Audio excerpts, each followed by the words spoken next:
I couldn't put my finger on it. I'm like, why does this look so dope? And then that was it. Then it went back to the same old shit that they had been doing. I'm like, Yeah, that was disappointing, man.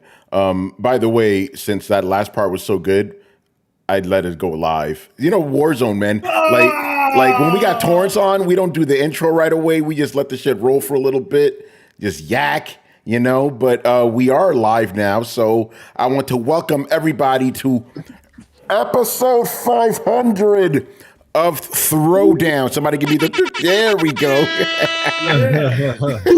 You already know, man. I'm your host, Tony Polanco, and tonight I'm joined by Emilio Lopez. What's up, people? How's it going? We got Brett Murdoch in the house. Did you just expose us as a bunch of, like, cartoon watching nerds? Yes, I did. Well, shit, out of the bag. What's up, out people? Out of the bag. Carlos Romero. Yo. Brian Manjoma. What's up? All right, and we had to bring some big guns in for episode 500, 10-year anniversary of Volume 2 of Throwdown. First up, one of the original members of Throwdown. There were 3 of us back in the day. Actually, 4 of us if you count that other guy. So first up, we got the only one, Mr. Riku-san one.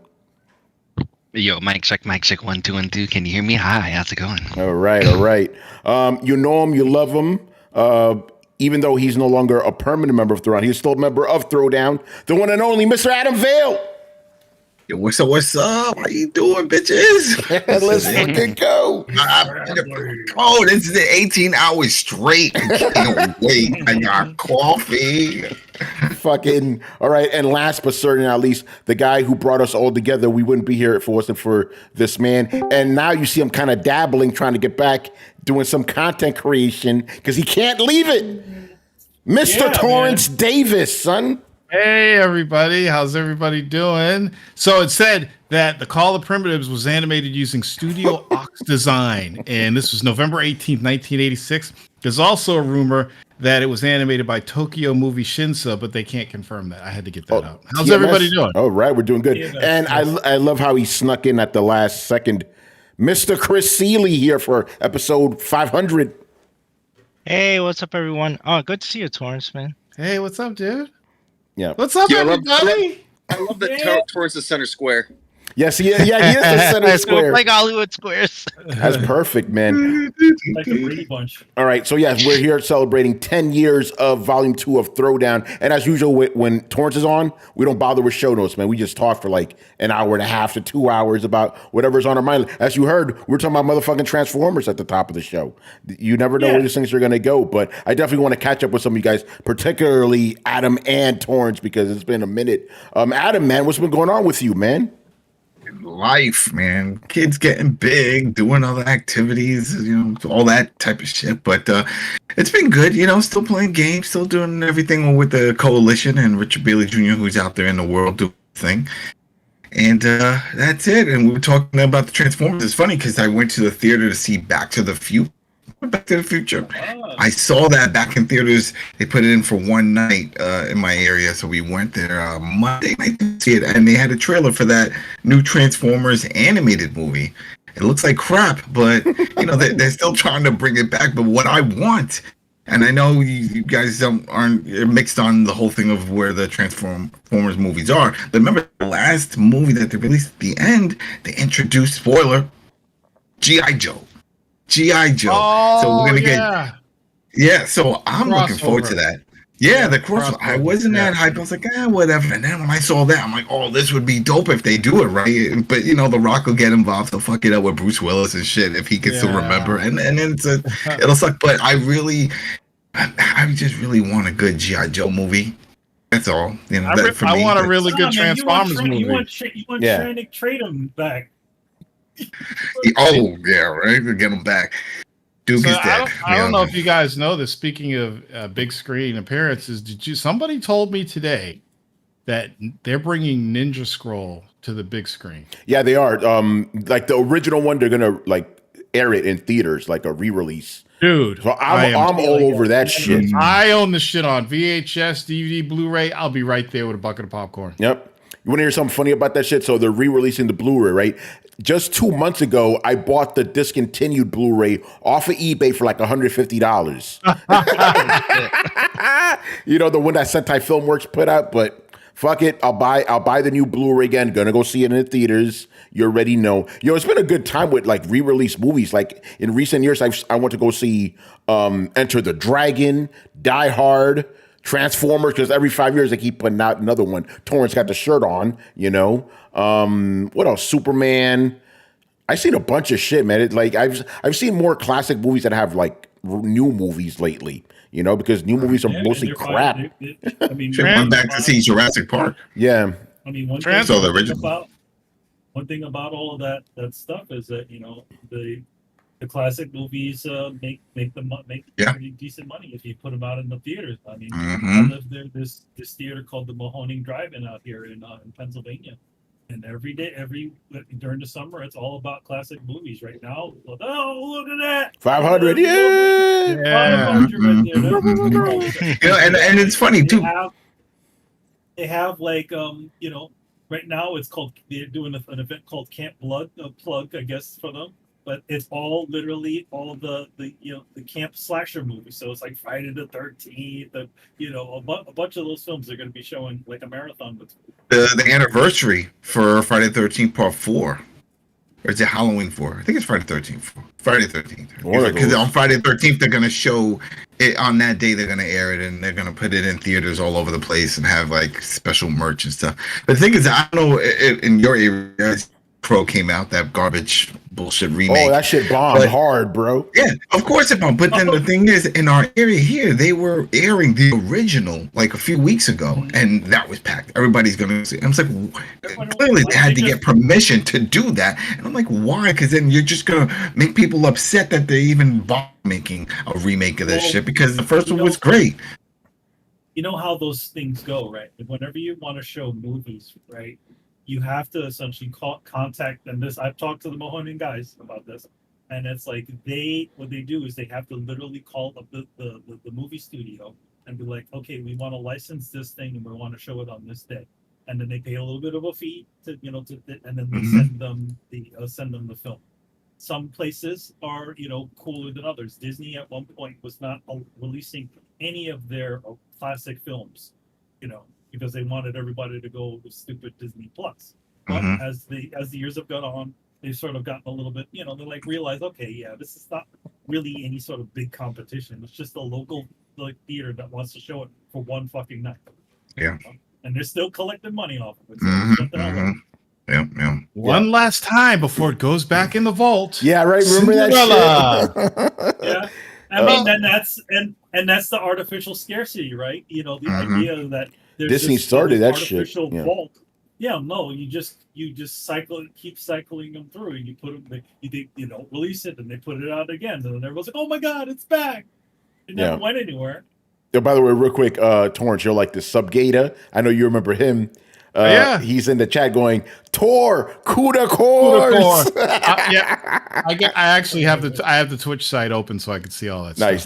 Yo, what's going? Have you heard from Jagon? Like, has anybody heard from this man? Oh man, he grew up, man. He probably got a woman now. God. He probably has a castle somewhere, you know. Yeah, he probably got he probably still games, but he probably has a woman, and maybe he's raising a family. I mean, we've been doing this shit for years. Man. Crazy. I still can't believe that. Like, because here's the thing. Obviously, we're celebrating 10 years of this version of Throw, but Throw has been going on for 12 years, man. Fucking insane, you know. And it's like we're still doing this shit. Old ass men, you know. Well, now we are currently now the age that Torrance was. Yes. No, it's true. It's true. You know, which is hilarious. Yeah, man. You know, it's funny, Torrance. I remember, you know, when I first started, this was obviously 10 years ago, a little over that. And like my enthusiasm for this shit was so fucking high, and yours was like going down. We're going into opposite paths. And you told me, you're like, Tony, watch, 10 years you're gonna be just like me. And it was around last year, and I called you about this, like, Torrance. Yeah, you were fucking right, man. Like, yeah, go ahead. You know who else did? Riku-san. Riku-san. Damn straight I did. Yo, it feels like every other month I'm DMing Tor like, Tor, you're fucking right. And he's like, what am I right about this time? And I have to tell him some old nigga shit that's happening to me now. Like, I remember you were talking about this bullshit that was happening to you on the Warzone back in the day, and I'd be like, ha, you old ass nigga. Now look at me. Dealing with the same bullshit. It's crazy. Yeah, man. Yeah. Wait until you're in your 50s. Oh shit! I No, mean, yeah. you know, it's funny. Yeah. You know, but do you think that it's also the fault of maybe your enthusiasm at the time? Because I don't feel like I've really changed that much far from what has been.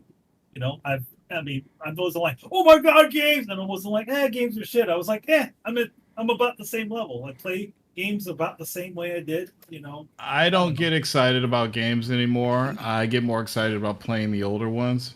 Yeah. And here's the thing. I said this in a previous podcast because we were asked about this, like your enthusiasm for games.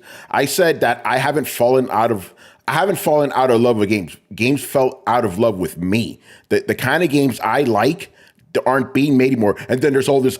I'm not gonna get into it, all social shit that's fucking games up, right? So it's tampered my enthusiasm, but that isn't to say that my enthusiasm isn't there, right? The most hype moment I had was this year when I found out about the motherfucking Marvel vs. Capcom collection, right? Torrence, I don't know if I told you this story, man. So I wasn't watching the Nintendo Direct. I was just, at work in the office talking to one of my colleagues, and I see this email from Capcom with the headline, Marvel vs. Capcom. I stop reading the fucking email and I tell my buddy the story. I'm like, bro, I've been waiting for Capcom to put X-Men Children of the Atom, Marvel Superheroes, X-Men versus Street Fighter, Marvel Superheroes versus Street Fighter, Marvel vs. Capcom 1. Remember that too. Yeah, Marvel vs. Capcom 2. I'm like, if this email says what I think it does, I'm going to lose my mind. I read the rest of the email. Torrence, I went to the bathroom. It was early in the morning. Nobody's in the office. I go in the bathroom.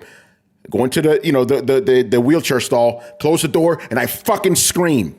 I was like, "Are you fucking kidding me?"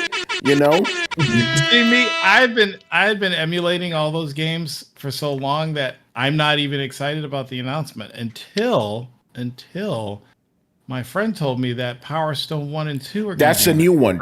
So that got announced this week. That's when I lost my mind. Yeah. See, for me, it was reversed. Like that's because that one's called the Capcom Fighting Collection 2. So I was like, because I didn't really play it. I didn't play any of the Capcom SNK games. But when I saw Power Stone 2, I'm like, oh, finally, because they re-released those games on like PSP back in the day. The only 2 Power Stone games. So I was excited. But it's the Marvel vs. Capcom, and the cool thing is I could talk about it. I played it. I played the game on Monday. Capcom had an event, and it's crazy. I haven't played some of these games, particularly, X-Men Street Fighter, or X-Men even X-Men Street Fighter. I haven't played these games in fucking decades, bro. So, you remember Jeffrey Wilson? I know you remember him, Torrence. Oh yeah. So they had us all set up in different cabinets. We just took one. Like, no, we only need one. We're gonna fight each other, dude. And all respect to Jeffrey, I was whipping his ass the whole time, man. Like the muscle memory was so ingrained in me with these games. It was like putting on a glove that you remember and shit. No loss at all, which shows you how good they are. But so the point is, like, that kind of shit still excites me. This collection, I'm already fucking there. The new collection. But yeah, no, I still think about what you said. It's like, Tony, it's gonna happen to you, bro. Yeah, dude. And here's the thing, rolling back, we had you on like early last year, and yeah, we were talking about old man shit like always, and about like when you age, and we mostly focus on the physical shit, and I didn't but the thing that stuck in my mind was the thing I hate most about getting old is not feeling enthusiasm for shit like I used to. That's the shitty part.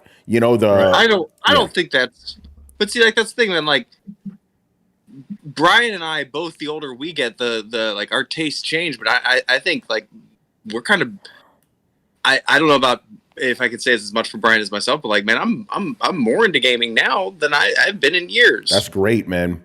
Yeah, I'm speaking for myself. Yeah, go ahead. But yeah, because you remember the yeah, go ahead. And Adam hasn't lost his fucking enthusiasm at all. You know. I just keep. I don't know. I'm just like stuck in a loop. That's my life. It's just like I can't get out, even if I want to. It's just the way I'm ingrained in it. But it just reminds me of when you hear these older guys and then we was like, oh, in my day, this and this and that. Well, yeah, because that's what you surrounded yourself with, and as time goes on, those things phase out, and then you're in your loop. It's like a carousel. It's like you jump on, it's like, oh, I like this, right? I'm just gonna stick on this shit, and then we just keep going around, and you like what you like.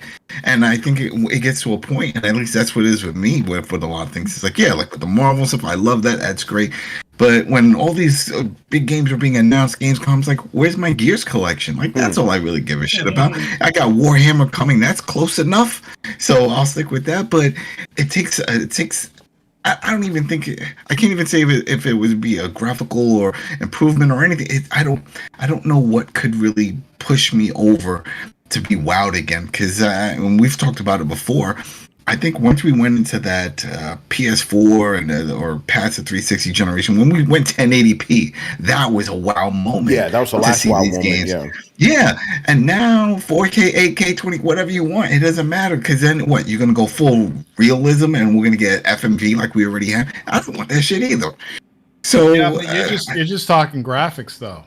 Yeah, and we've reached a plateau with graphics, and there's still some cool stuff coming out. But the problem that you're having, that I'm having, that Tony's having, and probably everybody else, is except Brett. All this, well, no, even Brett. I'll bet you even Brett will agree with this. We have all this technology, right? All this cool stuff we've never had that we always wanted. What games do we get excited about? New games or remakes? You got super excited about all those old Capcom games, all those old CPS games. We got excited about that, right? Or sequels that we've been waiting for years. The Dead Space remake was awesome. Resident Evil. As you know what? Yeah, go ahead. Hey, Brett. you know what just got announced earlier this week? What? The Legend of Heroes Trails in the Sky remake, baby. Oh yeah, what you got, man? Yeah. Remakes. I got that in the mail. I'm like, redoing it. Oh no, I'll have to look it up. It's a Tales game, I think. Trails game, yeah. Brett, you're right. They announced a Tales of remaster and a Trails remake in the same day. Yeah. Yeah. Brett, what were you saying before? Tales. About remakes? I mean, I was just gonna say, what are other options? There's new games and then there's remakes. Like, I guess there's sequels, but that's kind of it. Like, I guess maybe I'm being dense here. I missed the point. Like, I generally tend to think like people make remakes and sequels, but like new games, like there's some new games that have come out. I mean, hell, like if we're talking about the last 10 years, you know, I want to say like since the time I've been on this podcast, I want to say at least two entire new genres of games have come out. You know, Minecraft started the whole building thing. That was within, you know, the last decade, right? And we had DayZ spin off into survival games. We've seen Battle Royales. Battle Royales. Yeah, like you went way back though. I'm specifically talking about this generation. I don't think this generation has showed us anything really. Oh no. Yeah, this generation, no. This has been the worst generation so far. Yeah. We've said this before. There is no identifier for this generation. All it really is, for the most part, is a repeat of the previous generation. Right. Yeah. These guys don't want to. These guys don't because these things cost so much money these days. They can't justify, you know, going out on a limb and putting out something new. It costs too much to make now. And then when they do, it's like a half step, like Concord, which is just like, come on, guys, that's already like 5 years too late, you know. And yeah, they did jump on that bandwagon too late. The fucking hero shooter shit, and you look how well that's done. You know. Can somebody explain to me what a hero shooter is? Overwatch. You know, shit like that. A hero shooter is a shooter that has a character that has supernatural abilities as their special ability so in some way. Not so much all of them. I would say just in general special abilities. Yeah, so instead of Unique using just abilities. an M16 and grenades, they Yeah. got all It's kinds of- supernatural, bro. It's supernatural. like, you yeah. jumping in the if you sky and play- doing fucking Hulk smash. It's If you- supernatural. That's true. I agree with Rico on this one. Yeah. Yeah, That's why they Team call it Fortress superheroes. Yeah, Team think Fortress it's 2, you just- I could think- guys a fight, kind of. Even though they didn't have superpowers, Team but Fortress 2 was yeah, but that wasn't a hero shooter, superpowers, but they had you know. No, they it's had not a hero abilities shooter. that are unique to that character. So Okay. if you pick like if you go You back could, to but E-Man, you could say that about go back- Killzone. Unique to their ability, have- yeah.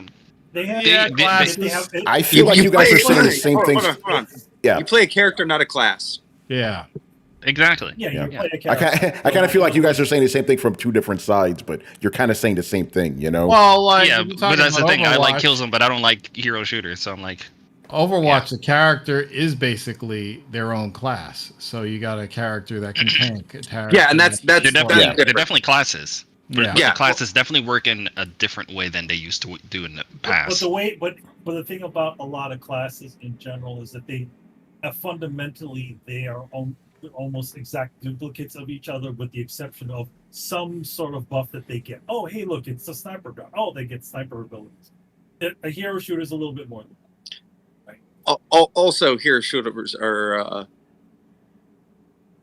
they're super profitable because like you can merchandise, you can throw skins on like like, oh, this is for this one character, not this class. So like it's in if I'm being critical about it, it's a lot more exploitative than a class-based shooter would be, because like you don't do customization for your class, you do it for the character, and also like, oh, who's your favorite character? What character do you identify as? Blah blah blah blah blah blah blah. I think in general, like the one key about it is that also with hero shooters is that it's the appeal of the characters. Their designs are cool enough so you don't really need to think too Like a hard superhero. about what their backstory is. Even though like if you remember Overwatch, it had no story at all. Guess what my favorite And- Overwatch character is? But then they put it all in like the trailers and all this different marketing and stuff. So I think it's I mean that's the one. They're definitely thing under the I same think- umbrella. I definitely think that's the missing factor of Concord. None of the characters in that game are very. And I keep hearing about Concord, especially from you guys. That was Sony's Overwatch game, right? Yeah, basically. their Overwatch. By the way, Rule 34 doesn't exist for that game because nobody wants to fuck those characters. Yeah, know? that's wild. Oh, no. Jesus Christ. Look at that. That's You a can't do that's a that. fucking first from that's a fucking first. That's a first. That Yeah, goes- if you look at if you look at that if you look at- contradicts the definition of Rule 34. So the fact that you were able to oh do shit, that that's right. Yeah. showcases. Yeah, because Yeah. if you what's the website? It's like Rule 34. You type it in, and something pops up. You type in Concord, nothing happens. Nothing pops up.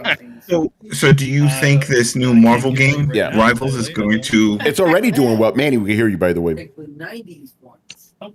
Hell, Yeah. Adam, Rivals actually doing very well. But you know why that's doing well? Because it's characters people know. And Exactly. Yeah. Right, It's yeah, established that IP, name pretty recognition. much. Yeah. Yeah. Yeah. So Well, that game, yeah, go ahead. I kind of thought the hero shooter died a couple years ago, and I was kind of weird that Sony was bringing out something new. That the Marvel game was like That's because games take forever to develop. That's why. Yeah. The game, and Torrance, this game's been in development for 8 years. holy. Yeah. shit. Oh, You God. know, right? It was started development at the height of this shit. Too long. Unbelievable. Yeah, too long. Yeah. And remember, even Overwatch 2, when that dropped, that's when things started waning for that genre. You know. Yeah. Think how What's fast this industry. Think Yeah. how fast this industry changes.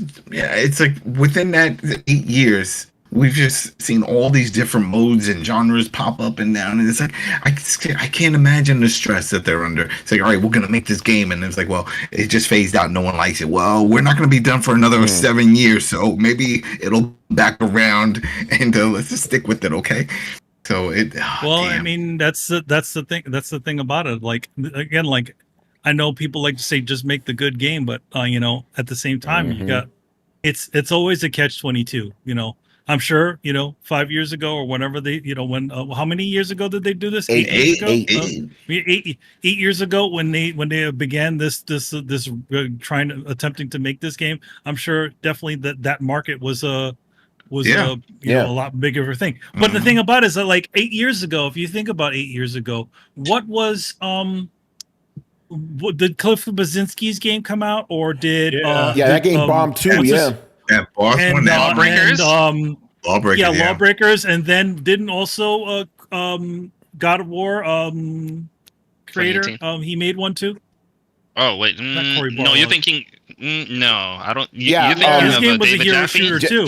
Drawn. David Jaffe had David- drawn to death. Yeah. John That was Davis. also a hero shooter. Yeah, and what about the Ninja Theory game that bombed? Oh, fucking bleeding ass. Yeah, bleeding ass. Edge, yeah. and the 2K one. Wait, Remember what? 2K? But I made would one. say, Yeah. The I would Borderlands say- game, I would say- Gearbox. I would say Battleborn. Yeah, Battleborn. I would say, though, Battleborn, oh for- shit! They're the fucking graveyard of these dead games, bro.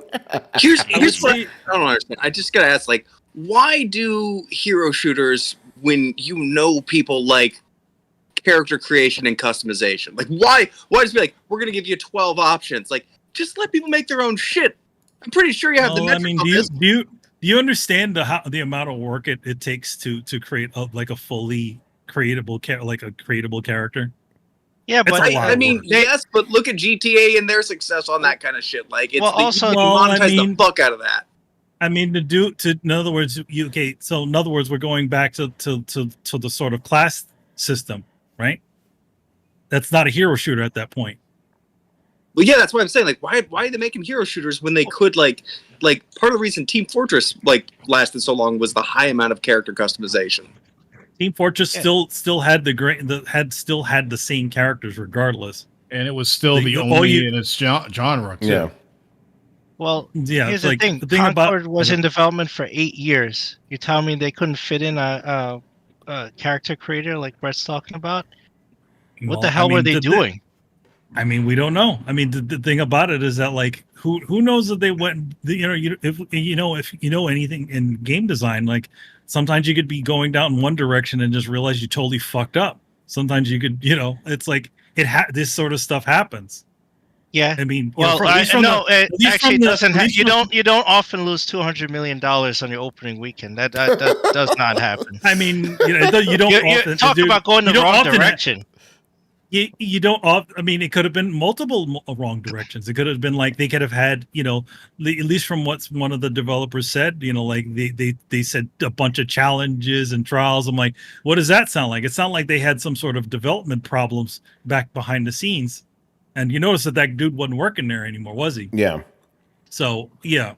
And then speaking about failures, not a hero shooter, but also aping on a genre that's kind of dying now. Fucking Suicide Squad. That was another one that lost them like hundreds of millions of dollars. Yes. Again, going down that line of a hero shooter game, right? Yeah, that was the looter much shooter. is. It's That's like the Looter shooter, yeah. looter shooter, hero shooter. I Nobody asked for that game. Yeah, I reviewed that fucking Nobody game, did. and I said too late for the looter shooter party because it was like nobody's playing that shit and then anymore. again, granted, they probably were in development just as long as the Avengers game, but at the same time, it's another like failure. But yeah, nobody, that was also- nobody, no, like when has obviously I guess their idea is like, okay, we gotta try to make this genre. We're gonna use characters that people know, but at the same time, it's like, Marvel and DC characters. What is the key about those characters? It's their stories. It's not their skin. Yeah. Yeah, And that's it's all weird those because games. those All hero those games shooters- are. They're pretty much just skins. They're Well, American. I'll even push back on that to a certain extent because like when DC Universe Online was a thing, like people played the shit out of that game at first, and then when it took one of its first major dives, it was because a lot of the content that they were putting out was based off of like classic hero things, like, oh, you get to step into the shoes of Batman and play this dungeon, or be Wonder Woman and play this dungeon. Nobody wanted to play Wonder Woman and play the fucking dungeon. They wanted to be the character that they fucking made. Yeah, for that game and for play sure. a dungeon. I mean, I think that was their way. That was a good way to get around the superhero thing. Where, in other words, it's like, no, you're not playing a Batman in a million Batman. You're playing your own hero, and Yeah. I think but that worked that's a- better. that's a good. It's a People good want way. that more. It's good. It's Yeah. a good way to work it. You could theoretically, you could make yourself a Superman, or you could make yourself some other But- kind of funky Yeah, superhero. but Brett, do you think that was more successful because people have different expectations of a MMO versus a hero shooter? No, I don't think so. I think that especially in today's day and age, like people like customizing because it has a mimetic nature to it. It makes you want to share it. It makes you want to set like it doesn't matter. Like if you can grind out a green cow for Batman. I mean that's cool, I guess, especially if you're running around a world with like 37 million other Batmen.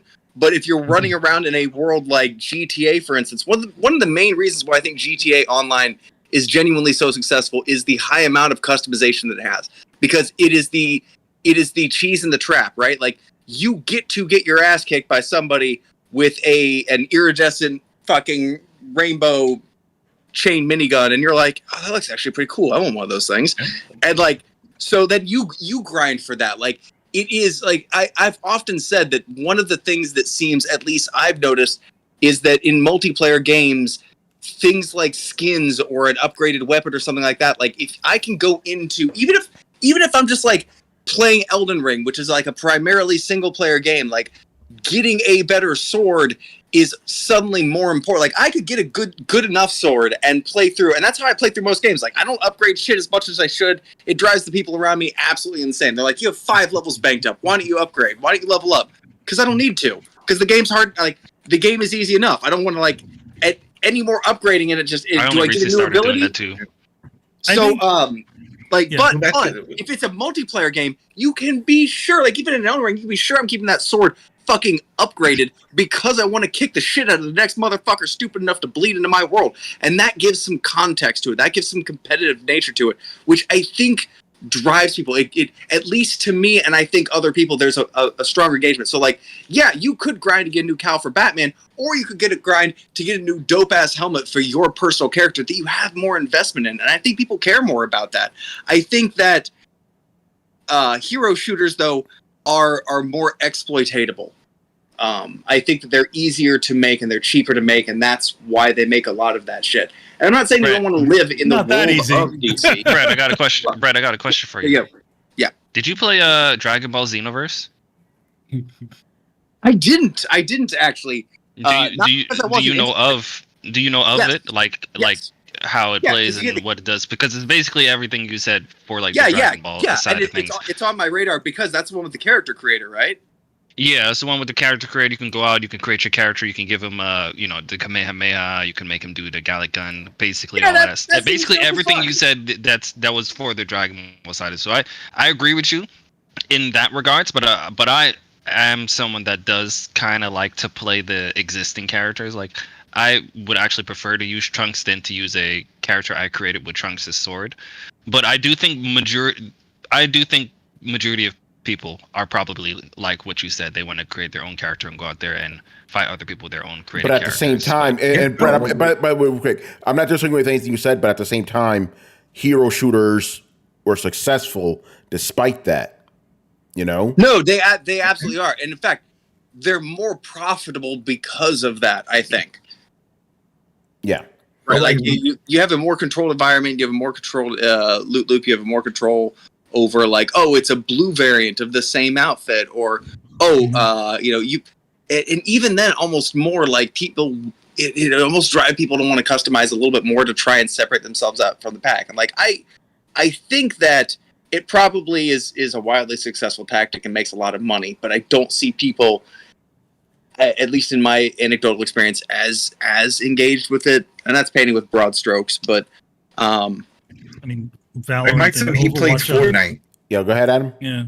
So my son, they play Fortnite, and before they even jump into a match, the first thing they do is like, all right, what are we gonna wear today? You know, they're looking through the outfits they got. It's almost like they're going out to the club, you know what I mean? But they're doing it in a game, like, oh, I'm gonna wear this. No, I got this hat. I'm gonna put this. All right, you ready? And then they go and they jump and play. So it really is all about that, you know, customizing and getting all those outfits, at least for a certain generation. And that's what they want to do. Yeah, we grew up where we didn't even have those options when we had Unreal Tournament, you know, and those type of. It's like, all right, you pick the big burly dude. My guy looks a little different, but same big brother dude. All right, let's go. But I think things have changed now, and it's an easy way to put microtransactions because it's not really required, but if you want to do it, you can do it, and a lot of people are doing it, and that's why they play Fortnite. I see a lot of people, especially all his buddies. I'm sure some of them don't even care to play it, but else is playing it, and then they like to put on a Spider-Man outfit or whatever because they could do that. Yeah. So, they're not as easy to make though, obviously, because some of these, like Concord, but Concord, we already saw that shit failing from a mile away. You know, so I'm not surprised by that. We knew that one was going to crash and burn just because they went against the grain of what the idea of a hero shooter is. You know, I'll let it spirit off of Torrance accent what a hero shooter is. Oh, wait, is it still going? They're not pulling the plug on it, right? Well, I mean, we'll no, they're probably they're probably going to keep it long. Keep it. They're probably not going to. There's less than 200 people right playing this. Brian, how many people playing this fucking game right now as we're recording? Because the game never had more than 657 concurrent players. That was the max it ever had. And think about it like this: Suicide Squad, which was considered a failure, had a maximum of 13,000 players. That's horrible. And this is even worse than that. You know.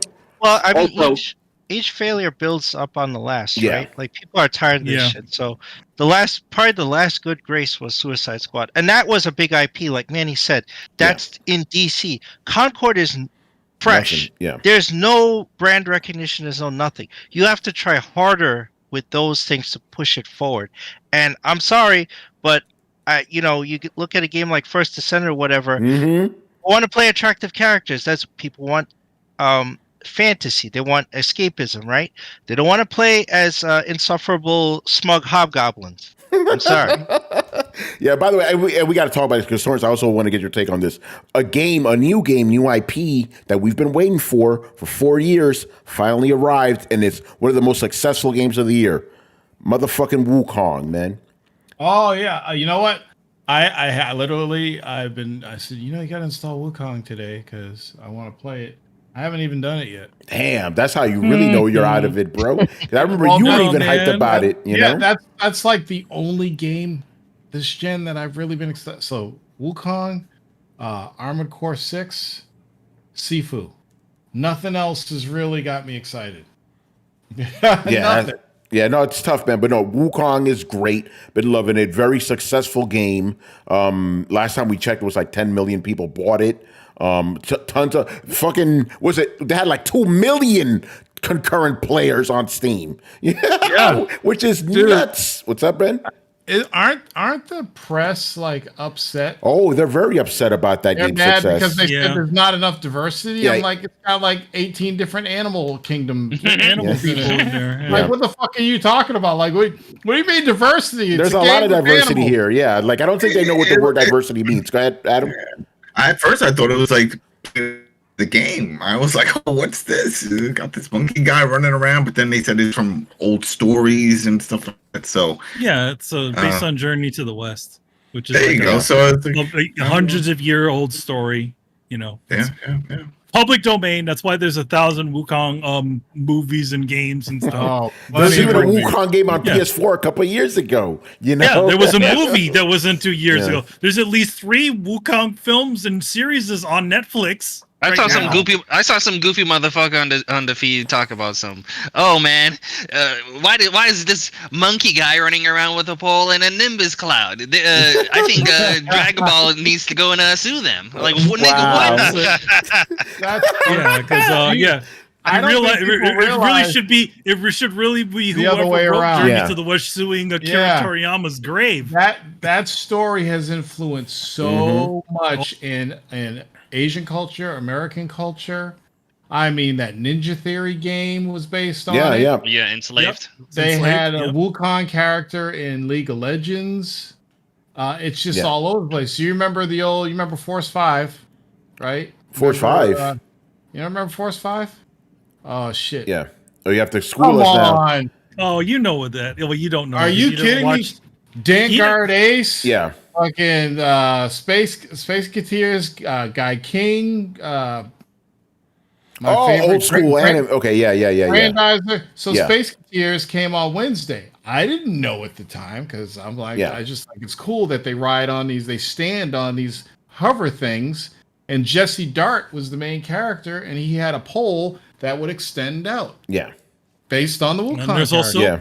there's also Goku Midnight Eye, which is a Madhouse film. You remember I that remember, one? of course, yeah. That's another one. I bought a very expensive DVD, and then the fucking Blu-ray came out like a month later, but for $20. Oh man! Here's another one. yeah. Another one. So Torrance decided to go and watch some Power Stone videos. Oh shit! Because I didn't even remember playing Power Stones 2. One of the characters has a pole that extends. Yeah, just like well, Wukong. he's a double whammy. He Yeah. also powers up like Goku too. Yes, he like powers up from Dragon Ball Z. Oh, yeah. And Wang Tang. yeah, That's and, my favorite character. Yeah, Wang Wang Tang. Tang. Yeah, and the monkey girl from Marvel's Capcom 2, who is the daughter of another Son? Capcom. Son, who's the daughter Son, of another also. Capcom character. You know, and she remember her big super move is like there was a big pole at you. So it's like this shit's been around. She's wearing the Monkey King classic outfit. She's got the pole and she's got the. She's red literally outfit, a gender you know, bend. She is. Yeah. Yeah. Well, she's the daughter, but yeah, no. But Wukong great success, even though some gaming journalists are not happy about that, which is hilarious. That whole story's been nuts, man. I don't understand that. Like, what are you talking about? You know what? I'm gonna go down this route right now. I wanted to talk about this on Twitter, but it's better just to speak about it. So today, there was an old clip of X-Play making the rounds of Morgan Webb making fun of Japanese people, basically. Mm-hmm. You know, she was saying, she was like, oh, this game is based on, I'm paraphrasing, like, this game's based on Japanese history, but I don't get it. It's like, yeah, it's a bunch of samurai killing each other, you know, and then, like, we dropped a bomb on them, and then Japan became a country. Like, some funny-ass shit, right? And then people were, like, really very upset about this, and I'm like, you realize like Western gaming journalists have treated Asian games like this forever, you know, and this is another example. Don't look up Shad Gringravy. Shad Gringravy. You know, you want to get triggered? Look up those fucking videos. You want to get triggered and can't. You know, you want to get triggered and cancel Adam Sessler even more. Yeah, don't search that. Yeah. So anyway, so this year alone, we had Stellar Blade, Korean game, lambasted by the media, right? And even on Throwdown, we're like, hey, that old racism has come back. Then Wukong comes out lambasting it again. I'm like, you guys really don't like it when like Asian developers win. It's like, what the fuck? It's crazy. There's exceptions, obviously. You know, like Nintendo games kind of get a pass, but yeah. I'm gonna say this. It's happened. Like definitely think it's might be a leftover sentiment left from when our generation from the previous one, World War II stuff, because that's the whole reason why things were Japanese anime and all that stuff was all changed around, and people were given names like Rick Hunter and stuff like that because again, like a weird, like a name like a Japanese name which is utterly foreign. Yeah. Number two, it's like why Americans want to watch a show about an American character. That's why they do that thing. That's why rice balls were turned into donuts on Pokemon, because it's for that same reason. Because Americans are stupid. It's because Americans again general stupid, and that Morgan Webb joke like that, they've made plenty of jokes like that. That was a common kind of joke. Yeah, that was common. That was a common thing back then, where they were just very, very insensitive to Asian culture. They, again, the Shad Gringravy stuff. It's pretty. Yeah. But the thing is that at the time, I think even then, we were just like, what is this stupidness? It's like, come on, like. Yeah, I remember I was cringing back then when I saw that shit.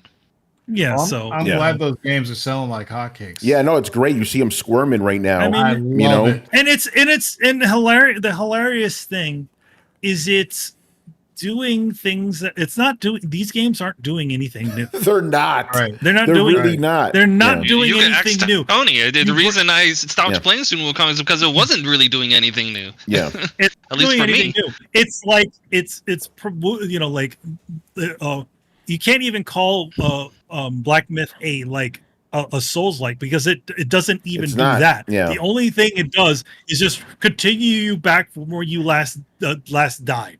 That's the only Souls thing it does. No, it does. Everything It else does. It does. There's some. Yeah, other Rico and I No. had a debate about There's this some the other other day. things. You Yeah. guys, But, you There's know, definitely again, more like, than it's- just that. Yeah, what's but- up? What's But up, anyway, Torrance? like I've been anyway, it's hearing like about it, neither. Go ahead, Wait, go ahead. no, Torrance, you go first. You go first. I was I just just wanted to say, I just want to say it's not a Souls game; it's a Gaiden game.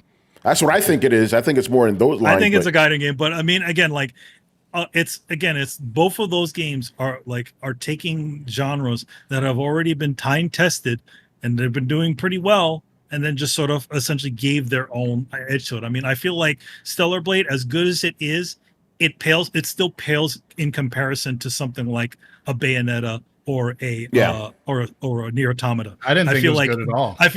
I feel like it's very much inspired by Nier, but I don't think it's only in surface level. Yeah, it's But a it's nicer well looking done. Nier. Yeah, it's a nicer looking Nier. For That's sure. that's what I think it. But nowhere near the story complexity or anything like that. It's very much by the numbers. And Wukong is, it took a bunch of different things within the gaming space and created a game, which I think, like, some games don't need to be anything more than that, right? Yeah. I mean, Right, you you haven't don't. seen a lot of these. Like, how many beat 'em ups? Besides Devil May Cry, in the time from or near Automata, have you seen any others that have Just- appeared there? Yeah, not a in lot. that space? That No. genre is not really popping. Nope. Yeah. It's subgenre. very there's the only ones who Devil May really Cry do 5. it is like, if Devil May Yeah. Cry 5 and whenever Platinum Games decides to do one. Right. But that's I it. will, What's I will up? mention this. Yeah. And Tony, you're gonna say this is on point for Carlosism. Hmm. The English dub is trash on that game. It's terrible. In What, Stellar for Black Blade. Myth? Yeah, Wukong? no Wukong. Oh, Ah. yeah, Fucking garbage. yeah. No, it's bad, but I don't really care about that shit. Why would you? didn't really care. the Yeah. English one? I kind of wanted it to be worse. I wanted it to be like the old kung fu movies, like, Yeah. what are you doing? Who Yeah, they is should have this? done that. I will destroy We you. could have done Like, that. Yeah. I really wanted it to be bad. Yeah, that would have been great, But no, I find it funny. It's like, and here's the thing: for both those games, they had the same kind of like headlines, like, "Oh, this game's popular, but it's also controversial." I'm like, but you're the one that caused the fucking controversy. Gamers didn't start the controversy. It was these fucking people. Oh, this woman has a nice ass. Oh, this studio is racist, or what? Like, nobody was talking about that shit. You people brought it up. And then the funny thing with Wukong is apparently the whole charge of racism or whatever came from a mistranslation. It's like, what the fuck are we doing, man?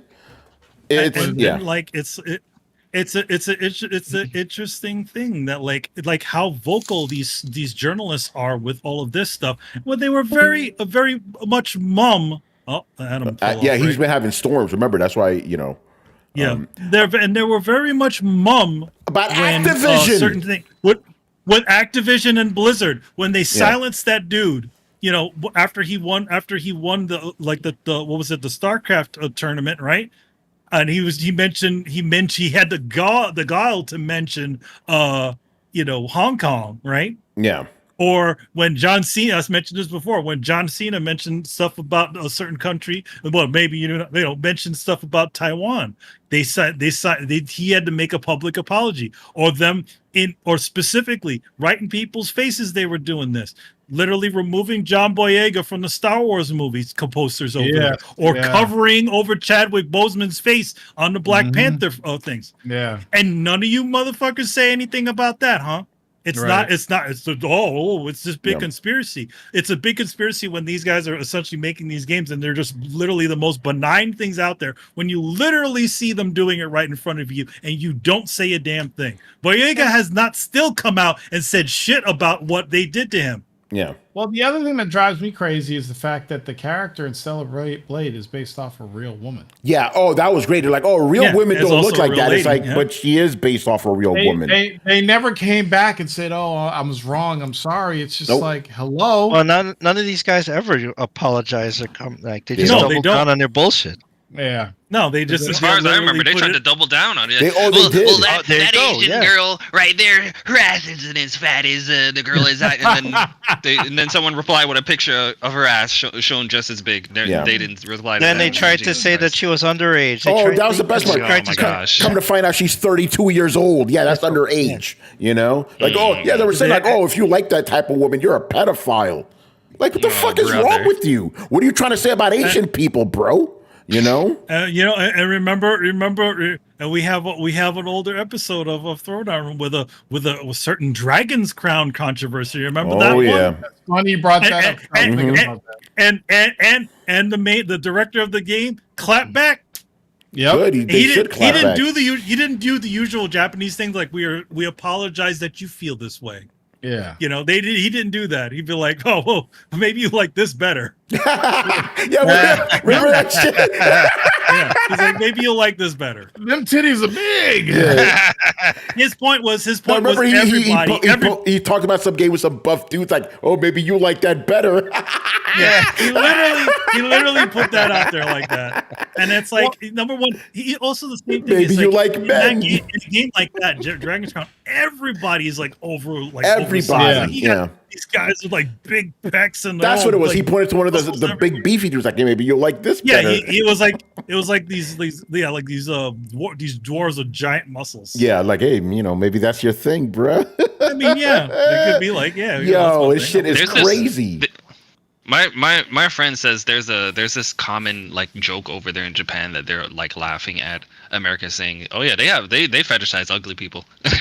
They just, for some reason, America just loves ugly people, and we don't understand it, but that's just their thing. Yeah, well, And I you've was just like, seen, Jesus Christ. you've seen the comparisons. They've I mean, these are things, these things have been Hey, there's said Adam. before, remember Mirror's Edge in Japan, they actually did, in Asia, they actually did not find her attractive, and they actually changed her face over there. Yeah. Yeah, I First remember that. person game. What the hell? Just Whenever they show her in the cinematics, it was the second one. They said that she didn't look right. Yeah, they changed her But around. anyway, Yeah. They changed her face around. No, I mean, look at Star Wars Outlaws. If they keep patching this chick's face, she's gonna look like the guy at the end of Big Trouble in Little China who got mad. Yeah, Adam, I want to get your thoughts on Outlaws because that's from a studio that you love. I was so disappointed. Rich already knows. He's like, oh, he's like, oh, this is it. They're making it. Now this is the team that made the Division, and they worked from Division 1, 2. They are not working on Division 3. No one's working on Division 3, and they went to do this Outlaws. So I was like, all right, well, this at least we know it's going to have some good multiplayer and co-op and all that stuff because they know how to do that. And I thought that's why they were brought in and they were tapped to do this game. It only made sense when you look at how they describe this game. They're like, oh, you're your own character, your own person, different. You're not a Jedi, and you're out in the universe, traveling the world, and meeting with people and doing all stuff. That's what I thought. I was like, oh, this is Division in space. Can't wait. I'm hyped. And then, nope, found out single player game, not going to have all the co-op and all the stuff that makes the Division great with all the items and all that stuff, customization. None of that there. I was like, this is bullshit. Why would they do that? You could have got anybody else. Put Respawn, because that's what this is. This is another Fallen Order, just open world. I was like, that's bullshit. I was so disappointed. And that was even before the game came out. And then when some people say they like it, they don't like it. I don't give a shit. I don't like it just because it doesn't have all the shit that I wanted in that game. Yeah. What I was expecting. Yeah, like and then New York. You just like New York, in the snow. Yeah, there you go. I'm sure there would have been a planet or something like that. Think how cool it would have been if you create your own guy. You're like, yo, I'm on planet, I don't know, Kicktar Fick 1-3, right? And I'm like, all right, I'm gonna jump in. You jump in, running around, doing some bullshit, getting on some weird looking animal, ride around, kill some fucking monsters, aliens, and ET motherfucker, and then just bounce out. I'm like, all right, I gotta go. That's what I thought was gonna happen. Nope. Yeah, well, that whole game's been a disaster too, man. Like they're erasing people's saves and shit. If you had it on day one, But it says it. It says even the name Star Wars Outlaws. Yeah, it's plural. I was like, why is this a single player game? I have a feeling that they just cut it. Maybe they were like, oh, we can't do all that we want to do. So what do? Well, we just make it a single player thing. We just ride it with it. But no, and I saw that whole thing about the save file and the email that they sent out. Come on now, people spend a lot of money for that early access edition, $130 version. To get all that, they put in a lot of hours, I'm sure, and to find out that all that gets scrapped. It's not like people are like, oh, well, what's the big deal? No. It's one thing like when you get a beta. Like I'm playing a few betas right now, right? And they're like, all right, you play this, just know that this shit is not carrying over. I know that right off the bat. So why am I going to invest too much time in certain things, right? That's not what these people are expecting. They're expecting that when they purchased and spent all that money, they're going to get that time. It's going to be invested in their character for the long haul, and then to be told that that's just going to flush once they do an update. I mean, Stellar Blade did it on the demo. They didn't. But that's a demo. That's a demo. No, but I mean, the thing about it is they let you keep your save and they let you keep your progress on the demo. Yeah, but this is different. You're playing like people who have played the game for like 5 hours, 10 hours lose all of that. All of it. And they paid money for it. Yeah, $130. By the way, real quick, I Logic wins, man. He check this out. He goes, we've had a lot of flops this generation. Concord, Forspoken, Suicide Squad, Foam Stars, Bleeding Edge, Alan Wake 2. Yeah, it's generation's been brutal, man. Also, shout out to Barry Burton for the tears. What's up, Brett? I said, at least we have hits like Dustborn to balance it out. That piece of shit. God. Oh yeah, Torrence, have you seen any of that stuff, man? This is like I'm not gonna say the word, but this is the most current. This is the most 2024 game possible. Like it's hard to believe that the game is honestly where you're like, this has got to be a joke, right? No, Brett, no, that's what I thought. So I'm like, this is a joke, right? It's like the other side making fun of them, right? No, we live sincere. in the Matrix, Tony. It's insane. Yeah, Dustborn, that's another one, had like 83 players and shit. Max. Granted, as an indie game, it wasn't gonna have the big players and shit, but there's literally, I saw a screen cap that was like press X to trigger, and I'm like, this is not reality, is it? Like it is. There hasn't been a single clip I've seen of that game where I'm like, this is AI, right? This is fake. This is real, right? Like I thought it was every single clip of this game was like a fucking troll, Like you can cancel people in the game. Yeah, you can, and you can bully people, and that's a superpower. It's like, what the fuck are we doing? But yeah, this generation's been crazy. Actually, Brett, I want to get your thoughts on this. A comment I saw a little while ago. They said the most defining definition, the most defining thing of this generation has been Xbox Game Pass. I mean, what do you think about that? I can't disagree with that because it had the most impact in terms of what it did and people wanting it and people getting back on Xbox because of Game Pass. They gave them a reason to get back into Xbox. I can't think of anything else that happened this generation that was bigger than Game Pass, to be honest with you. Other than the big company purchases, Activision and all that stuff. Yeah, and the fucking Activision thing. But no, I think objectively speaking, Game Pass is probably the most defining feature of this generation, for ill or good. Take it how you will. Yeah. Very interesting stuff, isn't it? But yeah, I don't know. Yeah, go ahead. Let me just interject. So I got all these people here.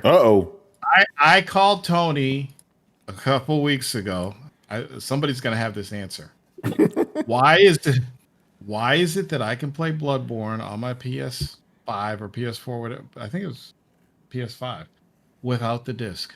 Did something happen that I missed? I can play Ghost of Tsushima. I can play Bloodborne. Now, these games are collecting dust. And I said, let me see. Click. And I was able to play them without the disc. Why is this happening? Riku, you can answer Could that it be one. the network? Could it be because of the PS Plus collection or whatever that thing is? Keep going. What's that? Yeah. I had PS Plus at one point. So maybe I just forgot that when I had PS Plus, I was able to just go and put the disc in and verify it and download it. Is that what you had to do? Or Torrence, did nobody tell you about the remastering engine? There was no, there's no like like the thing about it is that like not there may have been a point where you might have downloaded those things, but as soon as your PS Plus essentially deactivated, those games should have disappeared, even if you didn't. Yeah, but it was PS Plus. It was probably a PS Plus thing. Yeah, you may have downloaded it. Go ahead, Adam. Wait. They had Oh, a whole collection no. section. They did have that. They did have that. The grandfather collection where essentially you didn't even need to have like the PS Plus to do it. You just pick the games that you wanted to play, and then you could download them. So that's probably what that was. Oh, the greatest hits. Yeah, it was the greatest hits. You didn't need God to of have War a and subscription stuff. for them. Yeah. Maybe But you did that. they didn't have to verify that you owned them or anything. No, because they just gave it to you. No, it was based on whether or not you had a PS5. So So if you had a PS5, then you could download them. There was even a slight exploit where people that had PS5s were having people that didn't have PS5 sign up to their account so that they could redeem them and then download them until Sony got upset and patched it. Well, my account, my PS Plus is definitely expired, but I can still play the games. Yeah, that it wasn't a PS Plus thing. If you had a PS5, you could download That's all those fucking games. cool. Where I wasn't around when that news hit, because I was like, oh shit. And since we were having this conversation and Big Titties came up, I just purchased Dragon's Crown Pro for my PlayStation 5. Hey, there you go. Okay, crazy thing about that game, it's multi-platform backward save compatible.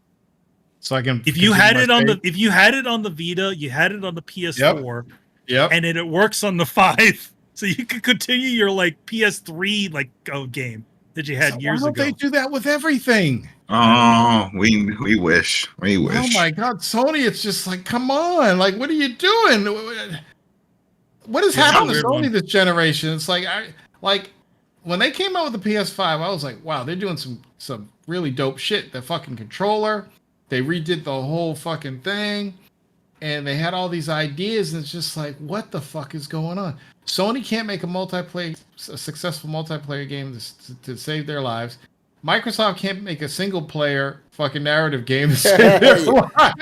They can't even buy one. They can't even buy one to make that shit work. I don't understand what's going on right now. It's like the whole industry needs an enema. And I'm telling you right now, it's happening. It's happening. You're right. It's happening. The cleansing is happening. We're seeing it now.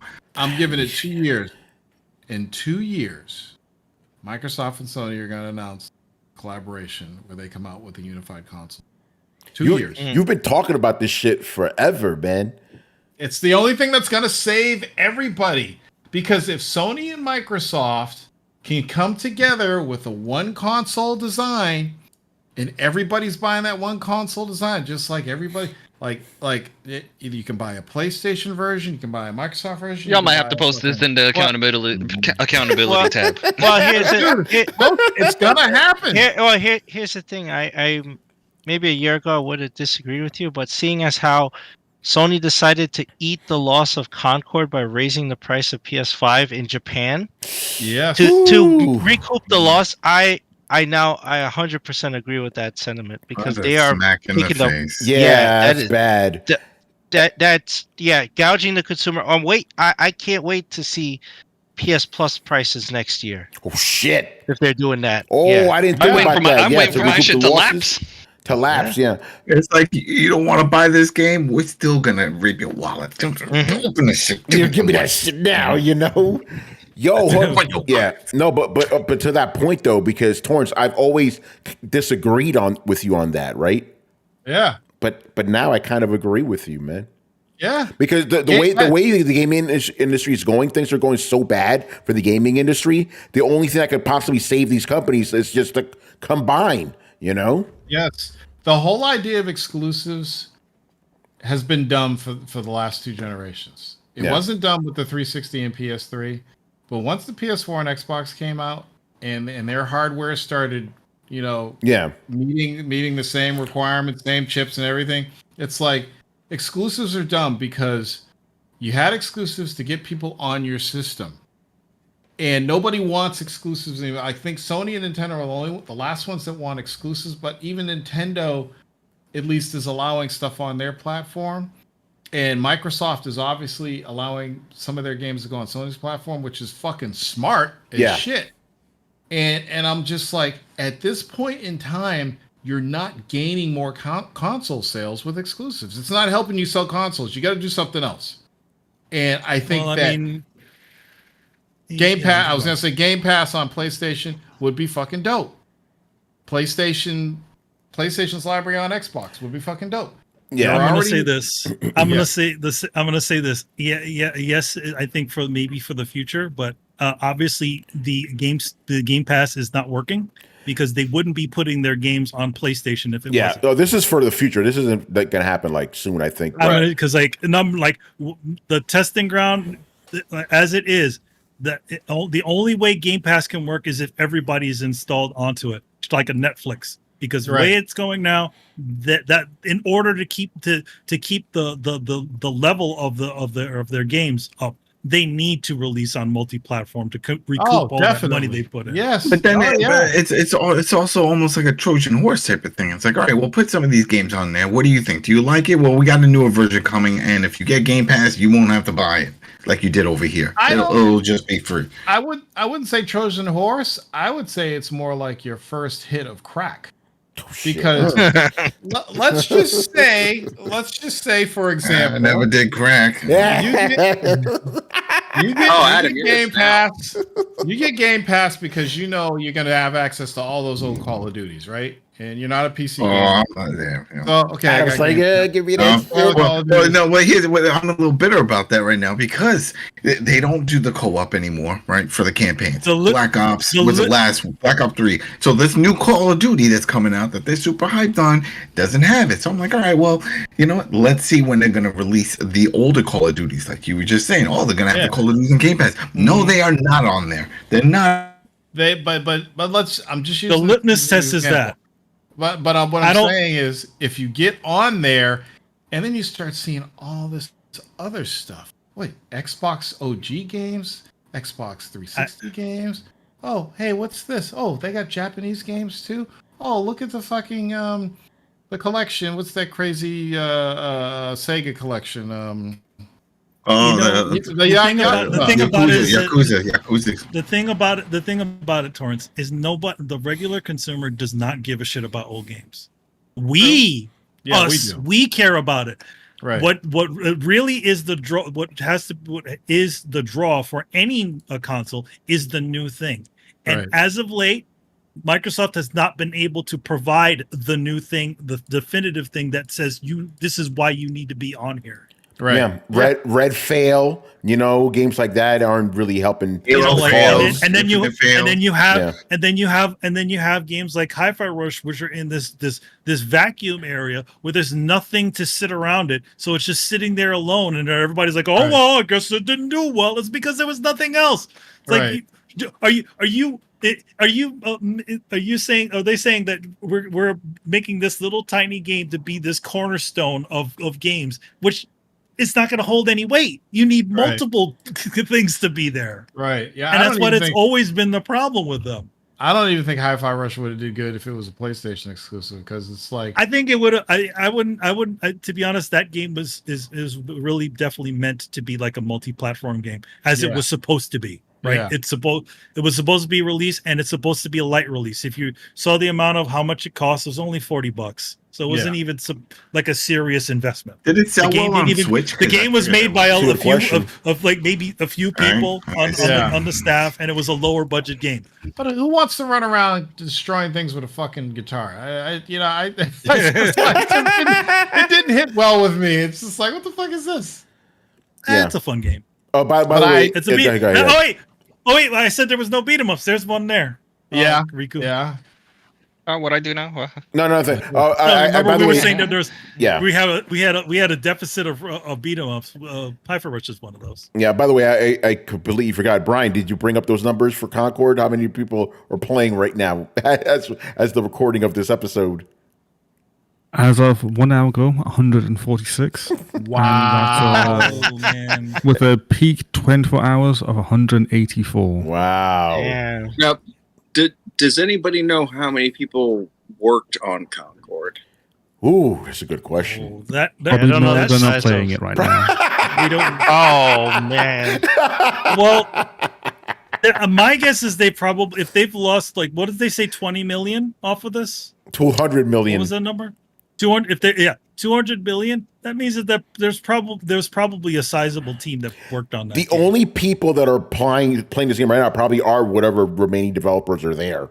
You know. Well, that's the thing. And I'm Sugar wondering. Bear. I was like, Sugar Bear. wait a minute. No, because I think what I'm hearing is not even everybody who made this game is playing it. Yeah. Oh, yeah. Right.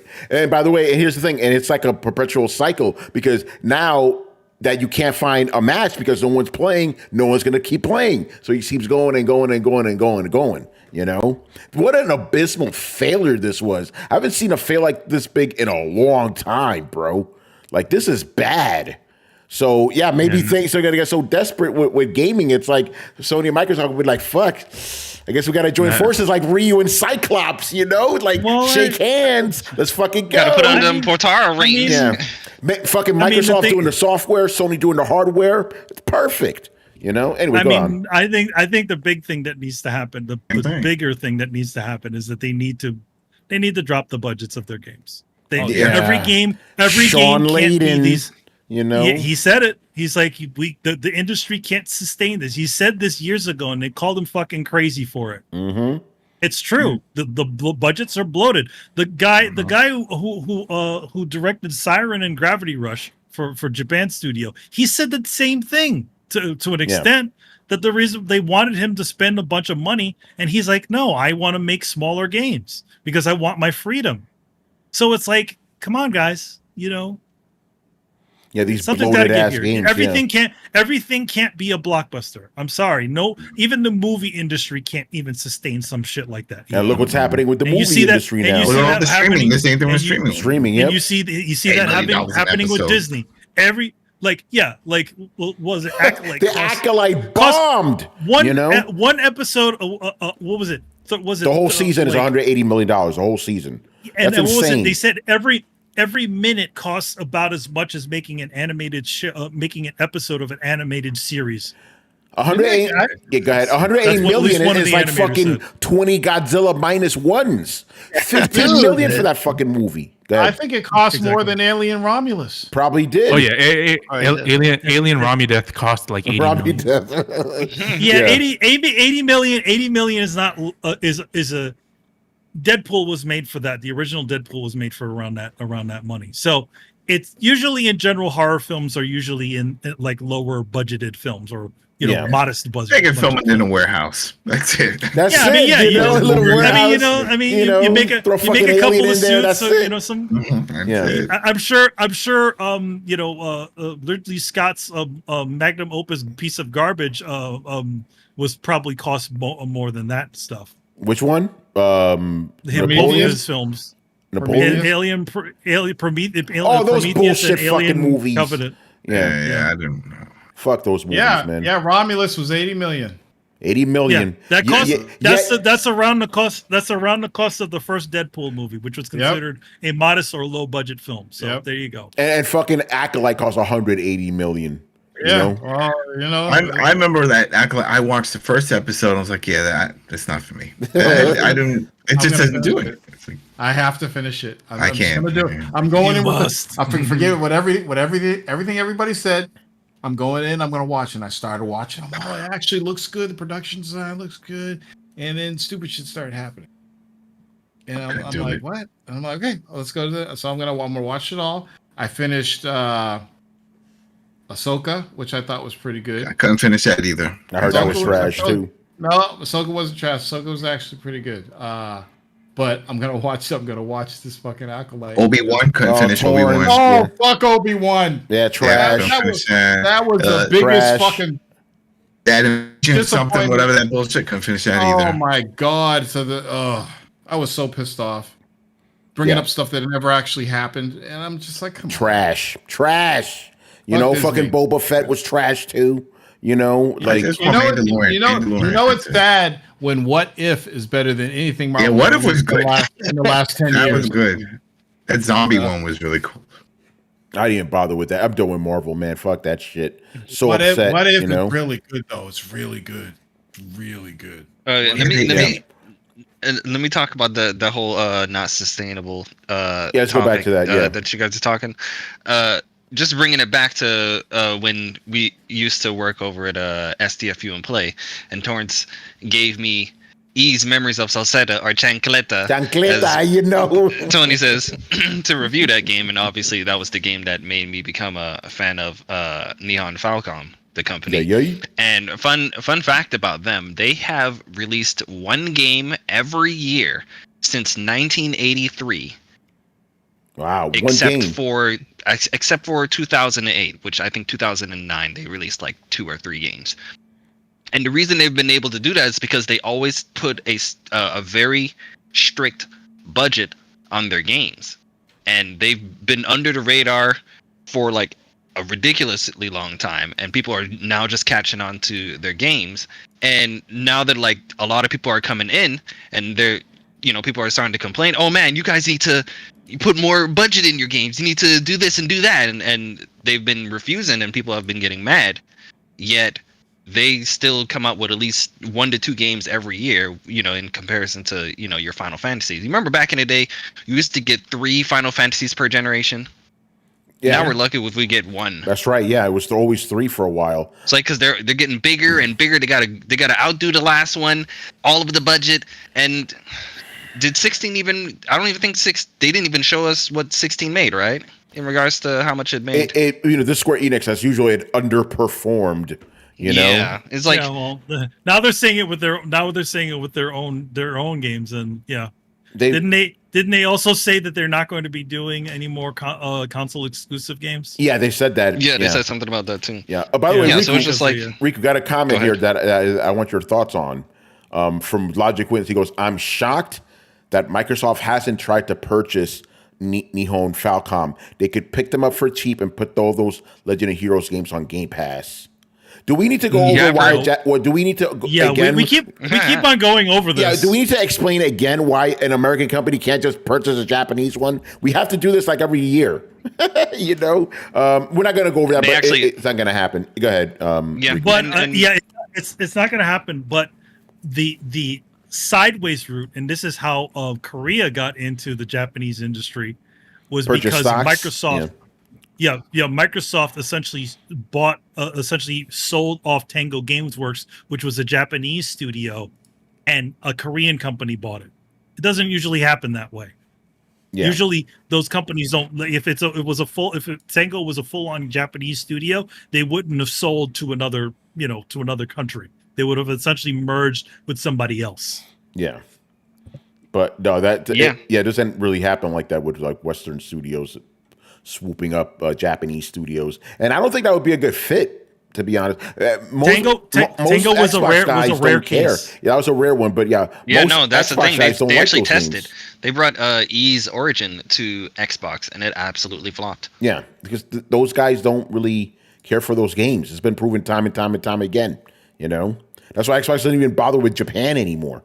Now to be fair, they're testing more Falcom games over there at Nintendo, and the Nintendo guys eating it the fuck up. Of course, because Japan doesn't even care about PlayStation anymore. They really don't. Not like they used to. Yeah, remember because it was when the company moved to America. Remember their HQ? It's PlayStation. Yeah, their primary. Because here's the thing, with a lot of Japanese players, they're really mobile gamers. They like to get around. Why do you think the Switch is so great over there? It's like the perfect machine for them, Steam Deck sold like hotcakes over there too. A big ass PlayStation can't even fit in a lot of those fucking Japanese apartments. It's too fucking big, So and now they're raising the price. Yeah, you just killed that machine in Japan, Yeah, they're foolish for doing something like that, and like especially also with where the studio essentially PlayStation also has a reputation over there of essentially somebody who actually censors a game beyond their little their censorship board. So yeah. That's wild. It's like the fucking Sony censors games more than Nintendo does. Yeah, Nintendo doesn't. Yeah. I think there's going to be another game crash before that unified console. I think we're in it. Torrence, I want to get your thoughts on this. A couple of weeks ago, I said this on Throwdown because people bring it up. I was like, I think we've been in a game crash for the last 4 years. It's just been very slow. Yeah, it's not like 83 where it was like sudden. You know, we're just in this like, I don't know, crashing. It's like slow. It's like a recession gaming, but it's just slow. It's video game purgatory right now, but I'm telling you, there's going to be another crash. I think it's already happening, man. I really think it's already happening. It's going to bottom out somewhere. Yeah, it won't be like 83. 83 was devastating. Yeah. But I think the crash will happen, and then I think that everybody will start going back to the drawing board, and I think that's when Microsoft and Sony will be like, there's no money in consoles the way we're doing it. We need to do something better. And Microsoft, I think, is going to make a fuck ton off of PlayStation when they bring something like Gears over or Forza over to the PlayStation and they see how much it sells. They're going to be all in. Phil's already all in he's done with the whole exclusive thing, and it makes sense. Yeah. Business wise, it makes sense. Make money on PlayStation. They got twice the amount of consoles that you got, and they got people over there that's never played your games. Put them over there and sell them like hotcakes and make money. Yeah, and Torrence, it's not just Phil Spencer saying this. Satya Nadella is saying this. Phil Spencer's boss. So that's going to happen, you know. Yep. And although all those insiders are going to be right in the end, you know, those guys making up all these fucking rumors and shit. Oh, man. By the way, I don't know if you guys saw that drama on Twitter this week, you know. Basically, what happened is a while ago, I believe it was Jess Corden, said that the reason Wukong isn't on Xbox is because of some exclusivity deal. That story was shut down. People ridiculed him. But now, quote unquote, big publications are reporting that same thing. Because basically, the studio said that they couldn't get the game on Xbox because of Xbox Series S, some technical limitation. The studio said this. But now it turns out that it's actually an exclusivity deal. So maybe the studio was actually lying about that. Some drama's been going on with that. I don't know what's happening there, but pretty interesting. Would lie about it because if there was a behind the scenes exclusivity deal, they're not supposed to say anything about it. Yeah. Because that only in this day and age with social media, if you take a platform game and you make it exclusive, it pisses gamers off. And the whole deal with they're trying to make it work with the Series X. And you know how Xbox works. You just turn the fucking textures off and lower the frame rate, and you're done. You don't have to. It doesn't take that long to optimize the game. It's already made for. Well, in some cases, it does. And it needs co-op. Remember, that was the issue with the Baldur's Gate. They couldn't get the co-op multiplayer to work on the Series S for some reason. Maybe. I don't know. Yeah, but So that whole thing's been going on right now. Exclusives, and I find that interesting because I noticed that gamers are becoming not as happy with exclusives as they used to be. People are getting more and more fed up with them. Very interesting because before it was a whole other thing. It was all about the exclusives, but now people are like going, "No, I just want to play that shit wherever I want." You know. Things are changing, man. Things are changing. Microsoft was the master of the console exclusive back in the day. They were the ones doing that stuff. But now they changed their tune. What's up, Adam? What were you saying? Because we're all used to it with other medias. Our books, our comics. You could read that on any device you want. Listen to music on any device. Your movies, TV shows, the same thing. People want it for the games, and you got the Game Pass that's doing it, but then it doesn't have Spider-Man, doesn't have God of War. It's like, what's up with that now? That main place for all that is on the PC. Yeah.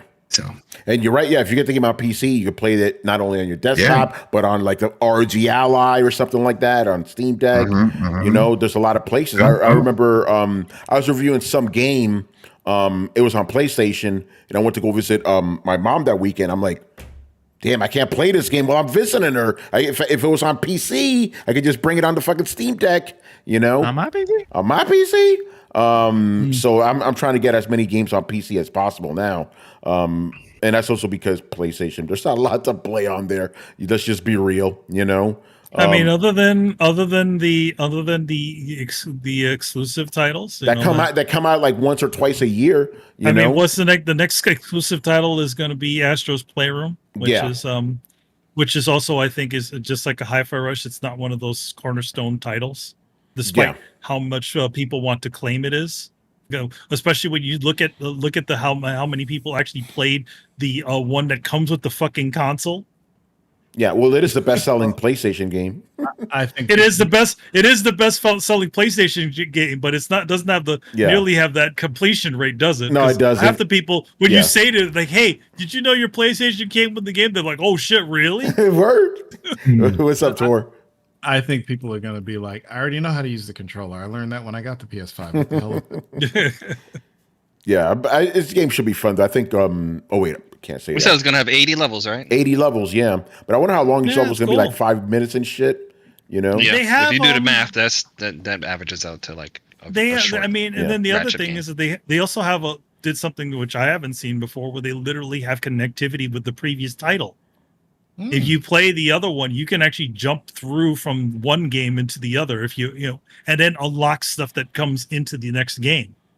That's cool. Like, why not? Why don't more people do that? So how does that work? Do you have to have are both titles running simultaneously? Like, how does this work? So what it does it's probably incorporated in the same game. It's probably both games in that new game. Yeah.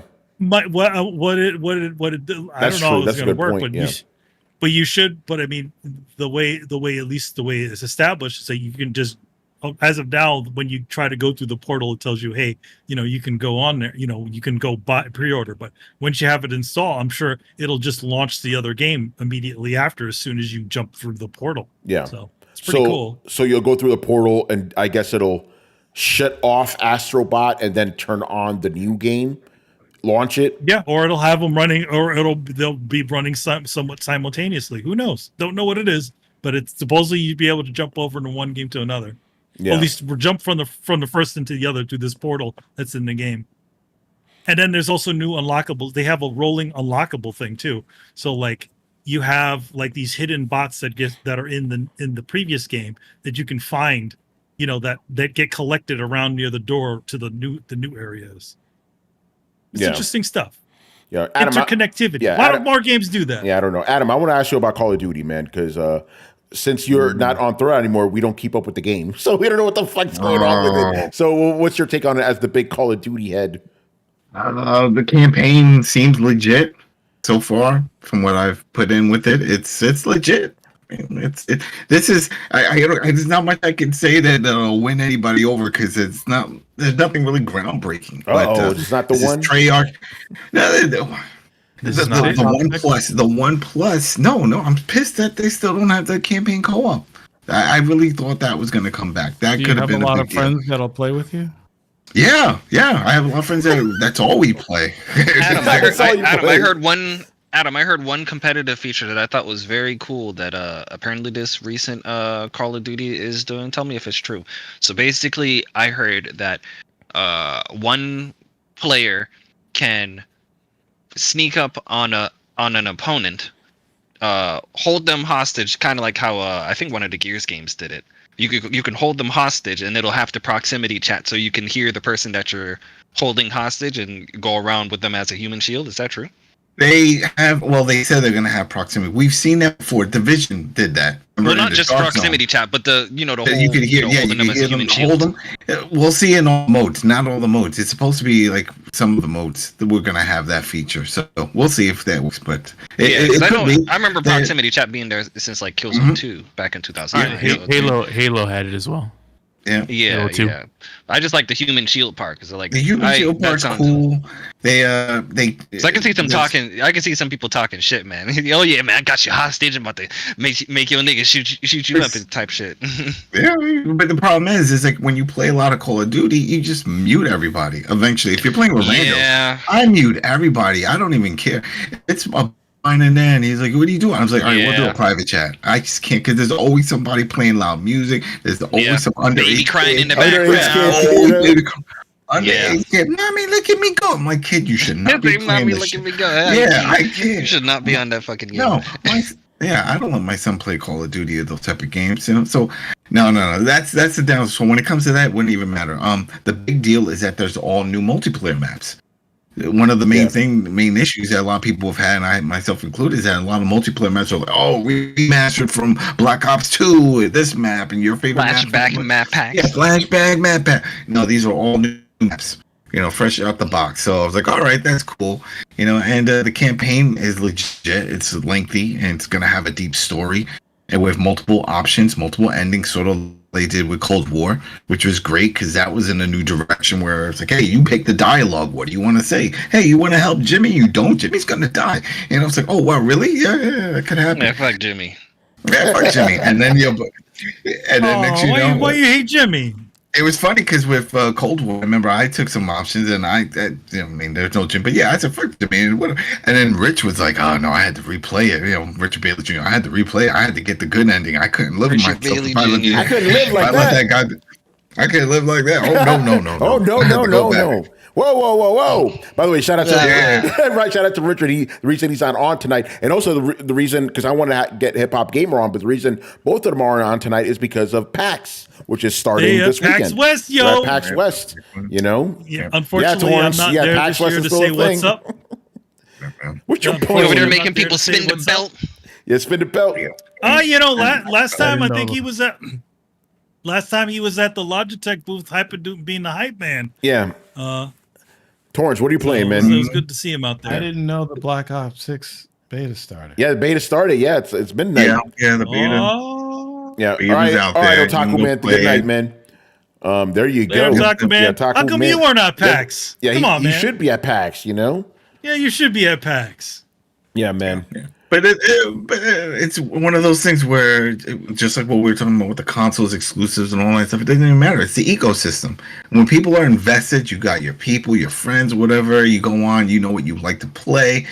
Then it doesn't matter anymore about exclusives because it's where those people are and stuff. And like with the Xbox, a lot of these guys are old guys I know, and they just like to play some co-op bullshit. Whether it's Fallout 76 or now me and my buddy are playing Evil West. Remember that one that came out not so long ago? That, yeah. It has that throwback feel, and that one has co-op, two cowboys just shooting and shit.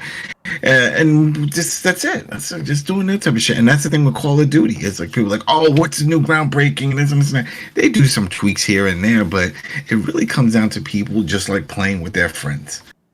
That's it. You just get your group together and you run around and you do stuff. And that's why I'm upset that the campaign doesn't have it, because Black Ops 3 was the last one to have 4-player campaign co-op.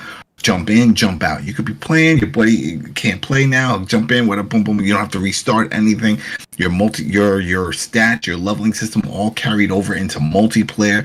So if like, I hit, I don't know, the campaign said I hit level 20.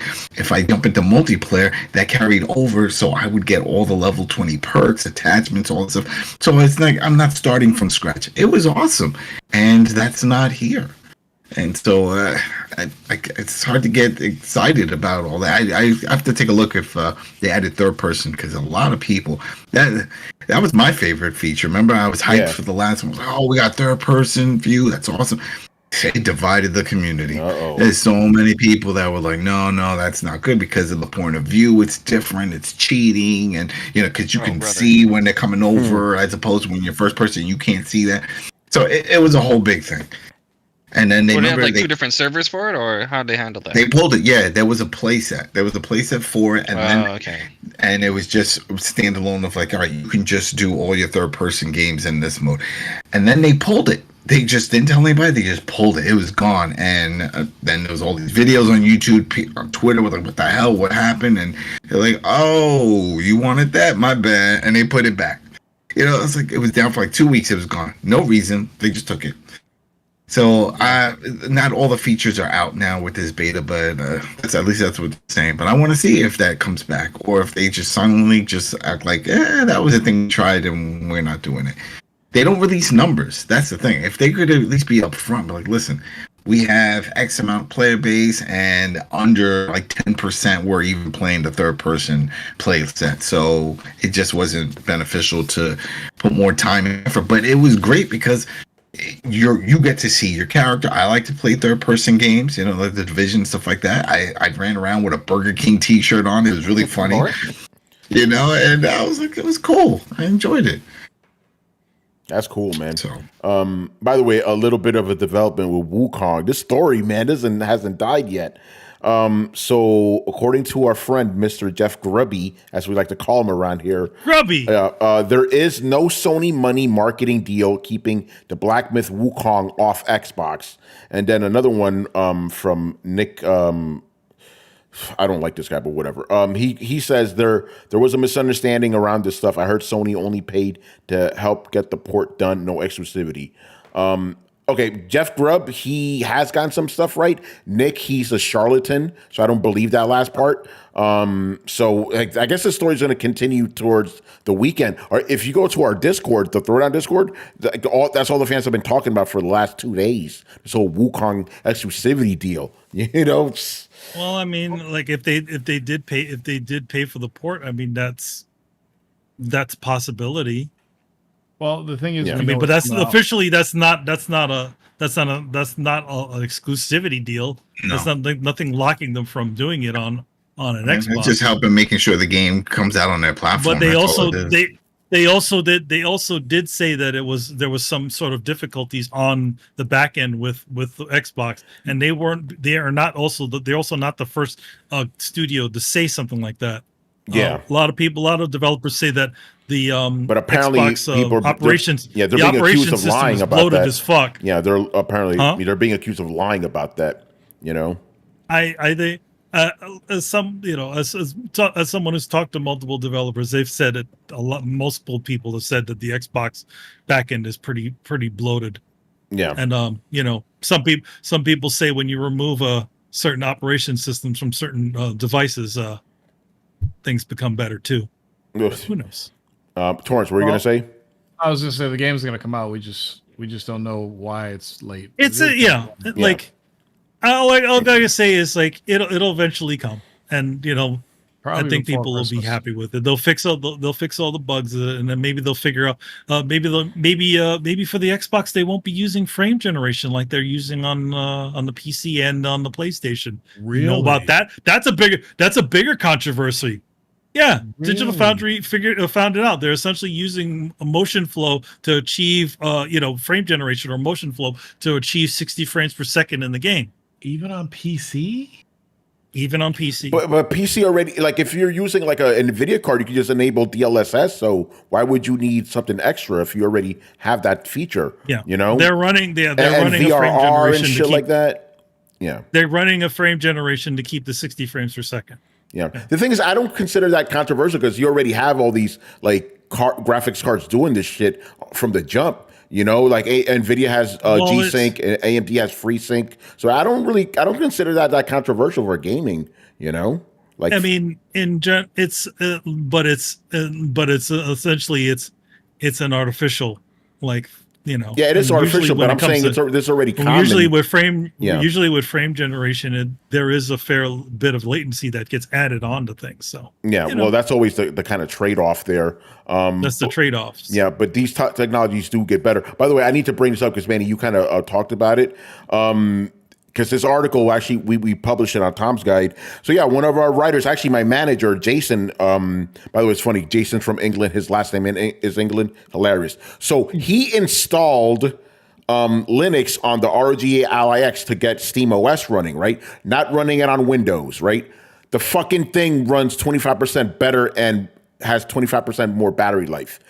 I've been reviewing a lot of these Windows 11 handhelds. I've always said the main problem with these Windows 11 handhelds is Windows 11, right? Because you're literally putting Windows 11 into that form factor and it doesn't work. You just have to go through all the Windows 11 shit. Why the fuck do I need to install Office 365 on my fucking handheld? Like, you shouldn't have any of this stuff, right? Well, yeah. They don't have a Windows Mobile. No, they don't. Windows Mobile or a light for smaller devices. Yeah, so I've always said, I'm like, I wish I could get SteamOS into ROG Ally because it has better specs than a Steam Deck, right? Now look at this shit. We proved it. We proved if you get rid of Windows, these things run way better, Mm-hmm. And it's actually it's actually an OS that's tailor made for that form factor, And now let's say you for the sake of conversation, you were to remove that operation system that's on an Xbox.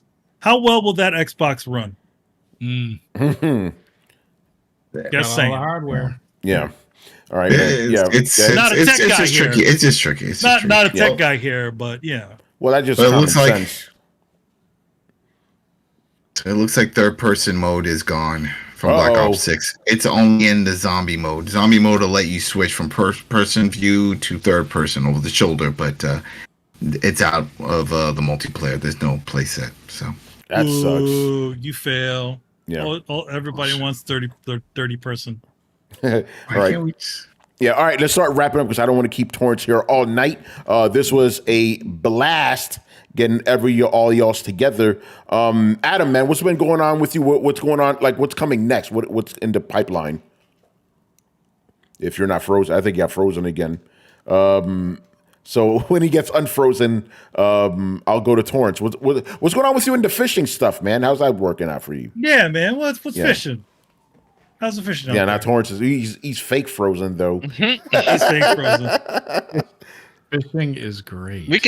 Oh, there we go. My season's almost over. I have like 4 tournaments left and championships. Oh shit!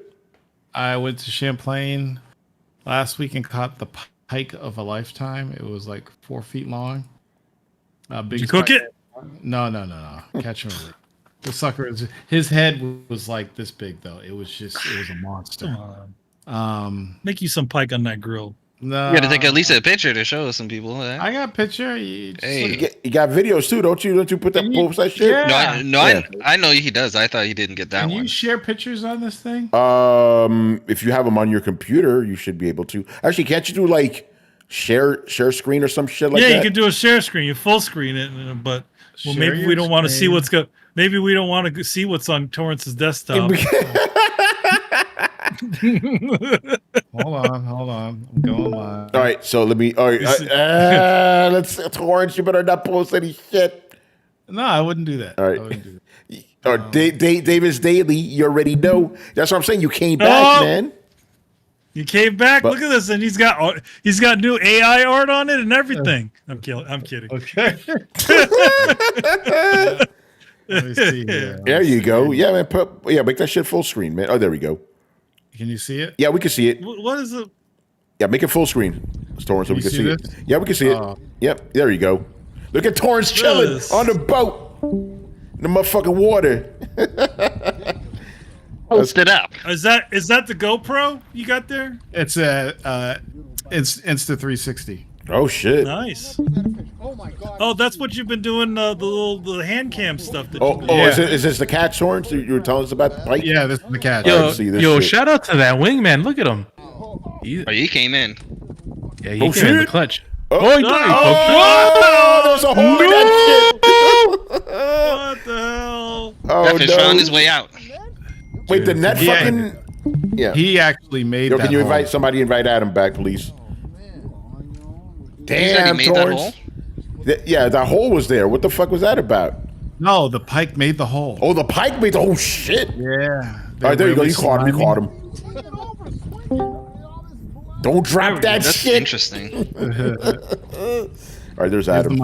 Here's the money shot. The money shot. All right, here we go. Coming up. All right, Yeah, we hear you. We hear you. Yeah. Long version. Hold on. Right, yeah, for you guys listening, watching Torrance fishing. Oh, there it is. Look at that size of that motherfucker. Yeah. How long ago was this one? Last week. Oh wow, very recent. Yeah, so that was a lifetime accomplishment, a lifetime achievement for me. That's what's Nice. up. To catch a pike that big. Yeah. Even though we were hunting for bass, but the pike were biting like crazy last week. So yeah, fishing's been great. Davis Daly's great. I'm going to NAB in New York in October. Oh shit. My first NAB, North American Broadcast Show. So that should be interesting. Where in New York is it being held? Jacob Javits. Oh shit. Yeah. I think there needs to be a reunion that has to happen. I think this needs to happen. I would love for that to happen. So here's how that week's gonna be. Okay. I'm literally going to New York in the morning, doing the show, going home the same night, packing up my kayak, and then going to the championship in Connecticut. Okay, so that's not gonna happen then. Yeah. Quick trip. Quick trip. Yeah, I'm gonna. You gotta be You got to be waiting out the Javits Center as soon as, as this dude. Yeah. I wish, man. It's probably during a work day, you know. There's plenty of time for that. Yeah, we'll find time. Yeah, we'll break some bread. Go down to what's David Chang's restaurant? Wait, whose restaurant? David Chang. David Chang. You remember when we met at the arcade place? Yeah. Oh, you barcade. Yeah. On the way there, I passed David Chang's restaurant. I'm like, oh, duly noted. All right, so if you want to go there, we could do that. That's if it's still there. Yeah, it's still there. Yeah. Well, if that falls through, Torrance, I'll probably run into you at CES again. You know, you will definitely run into Vegas. Yeah, because things are different now. Because there was 1 year, 2023, I didn't go because the company, didn't have enough to pay for everybody. Now I got fucking OEMs sponsoring me. I'm like, this is crazy. Actually, Torrance, I don't know if you know this. So yeah, I did tell you I'm going to Germany next week. That's Qualcomm. They're sponsoring me. They also sponsored me to go to Hawaii last year. So either way, I will be at CES one way or another. Is it their event? This is IFA in Berlin. Yeah, another tech show. I keep getting mail about IFA. I'm like, I'm not going to be in that country. Yeah. Yo, man, you want to get some bratwurst and get your beer on. That's son. it. Yeah. So that should be fun. Now I'm going to raise the Dominican population by 100% when I go there. I'm probably going to be the only one. You probably land and they probably run the airport. Yeah, right. That's it. You're gonna love it. But yeah, I can't. Dude, CES is right around the corner. Yeah, I already saw it. By the way, that new CES logo is fucking ugly. Like, what are you guys doing, bro? It's right around the corner. Has the year gone by that fast already? Yeah, time for CES. So I'll definitely see you out there. I'm gonna go the whole week this time. Yeah. Anything else you want to plug, Torrance? No, that's it. I could tell you I'm a better gamer now than I've been in the last 20 years. Oh, shit. I've been jacking people up in Armored Core 6. I've been jacking people up in Titanfall 2. I can play Souls games now. It's so weird. Like, what happened? Yeah. Something. Speaking of that game, Armored Core, Torrance, have you heard of this game called Mecha Break? Yeah. So I know Mecha Break. Yeah, that's a new one. Yeah. This is all full circle now. Robots. Do you know why I brought up Hero Shooter? Because the guys in the Armored Core forums posted a video of Mecha Break and they said, "Oh, it's just a hero shooter." Oh shit! Oh wow! And I'm like, the Max, yeah. I looked at it and I saw the gameplay. I did not like it at all. I did. Interesting. The art design's great, but it doesn't have the customization.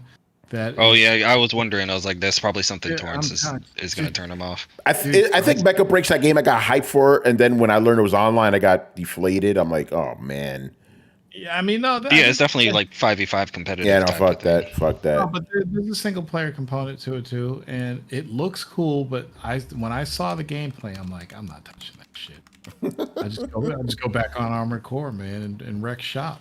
I be wrecking shop in that game. It's like, what's going on? And I used to suck at Armored Core. I wasn't really into it. And then these guys, my best friend and all these dudes, they met on the Armored Core tournament scene. We all play. Yeah. And they taught me, how to build stuff right and then stop making it just look good but make it functional. And then I just fucking took off after. And I started making crazy designs. I had them dropping their jaw. I was like, holy shit. And then I started getting online. They're like, yeah, Torrance is nice. and fucking kicking people's asses, man. And it's one of my favorite games now. Armored Core 6 saved this generation. Oh, shit. And Adam, man, you already know. Glad to always have you back on. It felt like the old Throwdown again with you on here, Yeah, it's cool. Yeah. So what do you got going, man? What's going on in your world? 'Cause I know you always got a bunch of shit. I just did a lot of traveling. Went to Florida, did all that stuff. Been going to a lot of soccer games, and my son's playing. But for games, excited for Space Marine 2, Warhammer. That's coming, so gonna be covering that. We got FC. That's me and my soccer games. That's coming 25. So those are the games. But I'm still sort of like what you guys were talking about before. I play a lot of old stuff. I like playing my Capcom arcade stadium collection. I love that, and I had so much that I saw Chris didn't have it, so I got Chris a copy to play because it's awesome to go into and just see all these old games and just to play with saves, so I don't have to worry about like I could play during the lunch break or something. Like I'm not gonna finish it, pause it, save it, go back in. So I'm finishing old games from the arcades, you know, that I never finished. 1942, 1943, you know, those old ones. I beat those in the arcade, by the way. You see, there you go. How many quarters? How many quarters? For 1942, probably $2.50, $3 just to beat it because it dies so fast. By the way, real quick shout out to Philly Fred in the house. He's in YouTube net land right now because Torrance. We're split on. We're streaming on Twitch and YouTube. So I thought you weren't doing that. No, we are because Twitch lifted that restriction. So I'm like, fuck it, we're back on YouTube too. Yeah, you know, I would have been on the YouTube channel. Yeah. So shout out to Philly Fred. Adam, what else is going on, man? Anything else? What's up, Fred? Yeah. That and just my collection of my figs, and now it's getting a little out of control because I was telling Manny like I got the itch for the Joes. JoJo classified. Figures, that's giving me a problem right now because I'm spending too much time looking them up and stuff. So yeah, man. Yeah, I know, man. I couldn't believe that Sergeant Slaughter comes with an on-card mini version. Oh, really? Yeah. He does. Yeah. He has a little version of himself. Yeah. Yeah, of himself on card, and you could hold it. I was like, that's nuts. I have to get that. But and then that's it. You know, just living life. Just trying to. Torrance has already been there. His kid's big, but as they start growing, you want to just incorporate them into your interests, and then still balance things out where you could accept their development as their individual, persons. And you're gonna get your heart broken. I'm sure. I mean, I do a best job as I can of brainwashing my kids with all the things that I like, So I'm sure before they betray you and say this is garbage, Dad. Well, I don't like your industrial music. Well, my son, it's gonna happen. My son's skinny puppy years old, and he loves One Piece. Wait, how old is he? 27. 27. Okay. And he watches all the episodes. I'm like, how do you? Our nephew, my nephew's like that. He loves One Piece. Yeah, my son loves One Piece. He's a Luffy kid. Yeah. Loves Luffy. The anime kids, man. Yep, they love he collects the cards. He loves Pokemon. Does he wear the little hat too? No, he doesn't have that. He has a shirt. Carlos is the anime, right? What? Yeah. Huh? That's the One Piece guy right there, Carlos. Yeah, One Piece is my favorite manga because the manga guy. The manga guy. I guess you are. I kept saying the manga god. Remember, I was saying that the manga god. The manga god. It's not the manga. No anime coming back. No. Actually, I do. I forgot. Warzone Aftermath. If you've been following Davis Daily, I decided to do a Warzone Aftermath. Oh, podcast. Really? Yeah, so that's up here in the works how I'm going to do it. But it's going to be can't keep you away, man. It's not going to try to get out, but it keeps on pulling you back in. It's not going to be like it. It's not going to be like it. Well, look, I got this new mic and everything. It's not going to be like it used to be. It's going to be more of the aftermath, like what's happening after Warzone. How do I feel about video games and shit? So are you going to invite Dirty Bird Phoenix? No. Shaz, I'm still debating on how I'm going to call up Khalif and have him and John Shaw. John Shaw, wherever he's been hiding. Me and John we've been texting back and forth about stuff. It's funny how our lives separated, but he's doing photography. I'm doing photography. We're both into the exact same shit nowadays. It's so weird. He's gonna start fishing soon.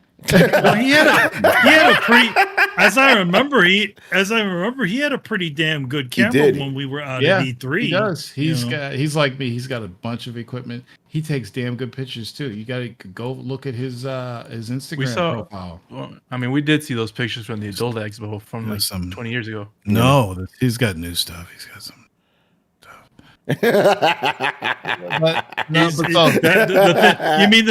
mean the stuff for the other show called Warzone After Dark? Yeah, well, yeah, that's real After Dark. No, but I just want to I sit here and I feel so stupid now because I just don't know what's going on in the industry. We listen to Throwdown. We keep you up to date, man. But and then I'm like, really? Huh? What are these motherfuckers talking about? Yeah, like layoffs? What's going on? Oh yeah, the layoffs. Yeah. Like So I Dustborn, figured- what the fuck is that? I figured I could do a little Dustborn, bit of that. is that a new device so you can use to Yeah. clean Yeah. the corners of your room? Yeah. So yeah.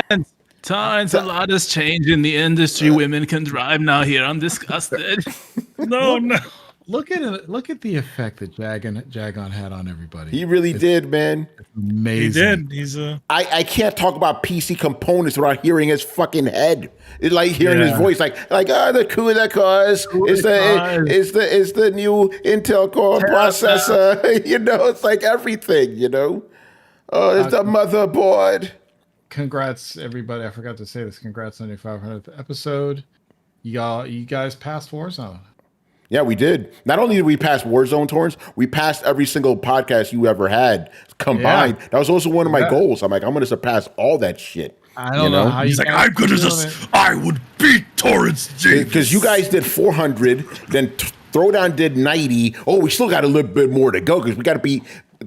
I'm combining all of them: Warzone, Throwdown, the Minority Report, and whatever other shit you had. So. Morning Gamer. So Throwdown needs to make it to like 600 episodes. Then we would have obliterated everything you did. No offense. Yeah, I mean, no, you are. You know? Dude, let me tell you something. I'm proud of you guys. Thanks, man. You guys have just take the baton and run with it, and now A true successor. I'm listening to your show. I'm like, Damn, ain't that crazy? Ain't Ain't that crazy? I used to listen to your fucking ass. Then I got on, and now full circle. You know. Wait, did that really happen? When did this news happen? This is myself nowadays. Yeah. Like oh shit, talked about that. You know. I'm so out of it. So out of it. Like I don't know shit anymore. Yeah. It's all tech. It's all tech and cameras with me now. No, in my old games and the one or two things I want to play. That's it. Yeah, Logic Win says Throwdown has to be somewhere in the top 5 longest running gaming podcasts in history. I'm not trying to brag, but probably. Think about it. Think about it. Is Danny Pena still doing? Oh yeah, they're way beyond us. Remember, they had episode 1,000 4 years ago. You know. Yeah. So we're Gamer only Tag halfway Radio. there. Yeah. So no, we've been running a long time. Think about this. This version of Throwdown specifically, I'm not even counting the other one. We haven't missed a single episode for 10 years. I don't know how you. We haven't stopped. We've delivered 2 episodes per week, nonstop for 10 years. We take 2 weeks off, and that's it. You know. You get tired. There were nights where like, oh, I gotta do the Warzone. I mean, the thing about it, and Torrance, it's not really that much of a hassle. I mean, it's literally just us sort of like a controlled conversation of just us talking in a room. Yeah, and I mean, it's not that hard. There were shows where the sun came up before it ended. Yeah. Oh no, we don't go that long. That I think that's the key to our success. We don't do that shit at all. If we still had the question show attached to it, yes, the sun would be coming up because we'd be going, and if we didn't vet the amount of questions that we got. That'd be a 7 hour. Yeah, 5 hour. Yeah, podcast. Warzone. Subgator's right. Some of those war zones were 5 hours long. We don't do that. And there was gameplay afterwards. Yeah, I'd have a headache. My eyes would be bloodshot. You guys are crazy. Yeah, we don't do that. And we don't debate IMAX versus 1080p TVs. Oh, my TV. Remember that shit? Yo, my shit look better than IMAX. Yeah. Oh my gosh. He actually said that shit. Oh, we gotta get hip hop on before this year's over. But Adam, remember that time? He still has that TV. I wonder if he still has that TV. Yo, Adam, remember there was this one time we had him on, and he was like, "Yo, hold on, look at my cousin. Let me get my cousin." He brings his kid on. The kid's like, "I don't know what's happening." That shit was like, "Yo, tell him how I look at my TV." I don't know, man. And the kid's like, "It looks better." I don't know. Hip hop's a superstar now, man. He is, man. Like, he's interviewing Denzel Washington. He got Denzel to spin the belt. He got Denzel to spin the belt. And it wasn't some weird red carpet thing for like 2 seconds. It was actually a legit interview he did with this dude. Yeah, they're working together. Yeah. Yeah, shout out to Hip Hop Gamer, man. You know, That's good. He's doing it. Yep. He's doing it, man. All right, man, let's start wrapping it up here. So thank you for watching and listening. Make sure you follow Throwdown on Twitch and Twitter. Join a Discord where the conversations and the rumors are always popping. You could also find us on every podcast app on the planet. Throwdown Show, that's 2 words, Throwdown Show. Throwdownshow.com to listen to past episodes. And if you have been watching us on YouTube and like the video, make sure you hit like, subscribe, and hit the bell to be notified of when we go live, baby. Links to everything down below. Once again, I was your host, Tony Polanco. And tonight, I was joined by Emilio Lopez. 5-time. 500. Chris Seeley. Hey, take care, everyone. Carlos Romero. Peace out. Brett Murdoch. Deuces. Brian Manjoma. Hello, people. Riku's son one, the only one. Until next time, people. Adam Vale. Keep playing the games you like. Just keep playing. And of course, Mr. Torrence Davis. Hey, so long, everybody. Shout out to Subgata, Logic Wins, Freddie, and everybody else. Freddie, when I come to New York, let's get some fruit punch pizza. That's blasphemy. What? It's hell a real. is that? It's a real thing. Freddie, man. Freddie's a character, you know? All right. real- Yeah. I could tell you, we laughed for hours. You about guys are that. crazy. I'll tell you next time. Yeah. And before we go, just a reminder to the guys listening that we will be having episode 500 of Throw Down Your Questions. And we were doing the AMA special. So ask us anything non-gaming related. No limits on the amount of questions. Go ham, go nuts. I don't have to work the next day's fucking Labor Day. Go nuts. You know, towards those episodes, the AMAs go long, man. They go like 3.5 hours and shit. And the guys have some insightful questions, you know? I'm going to have to send some questions. Yeah, you should, man. So yeah, AMA special this Sunday. Get ready for that. Send us your questions right now. And that's it. We'll see you next time. Later. Peace out. Laters.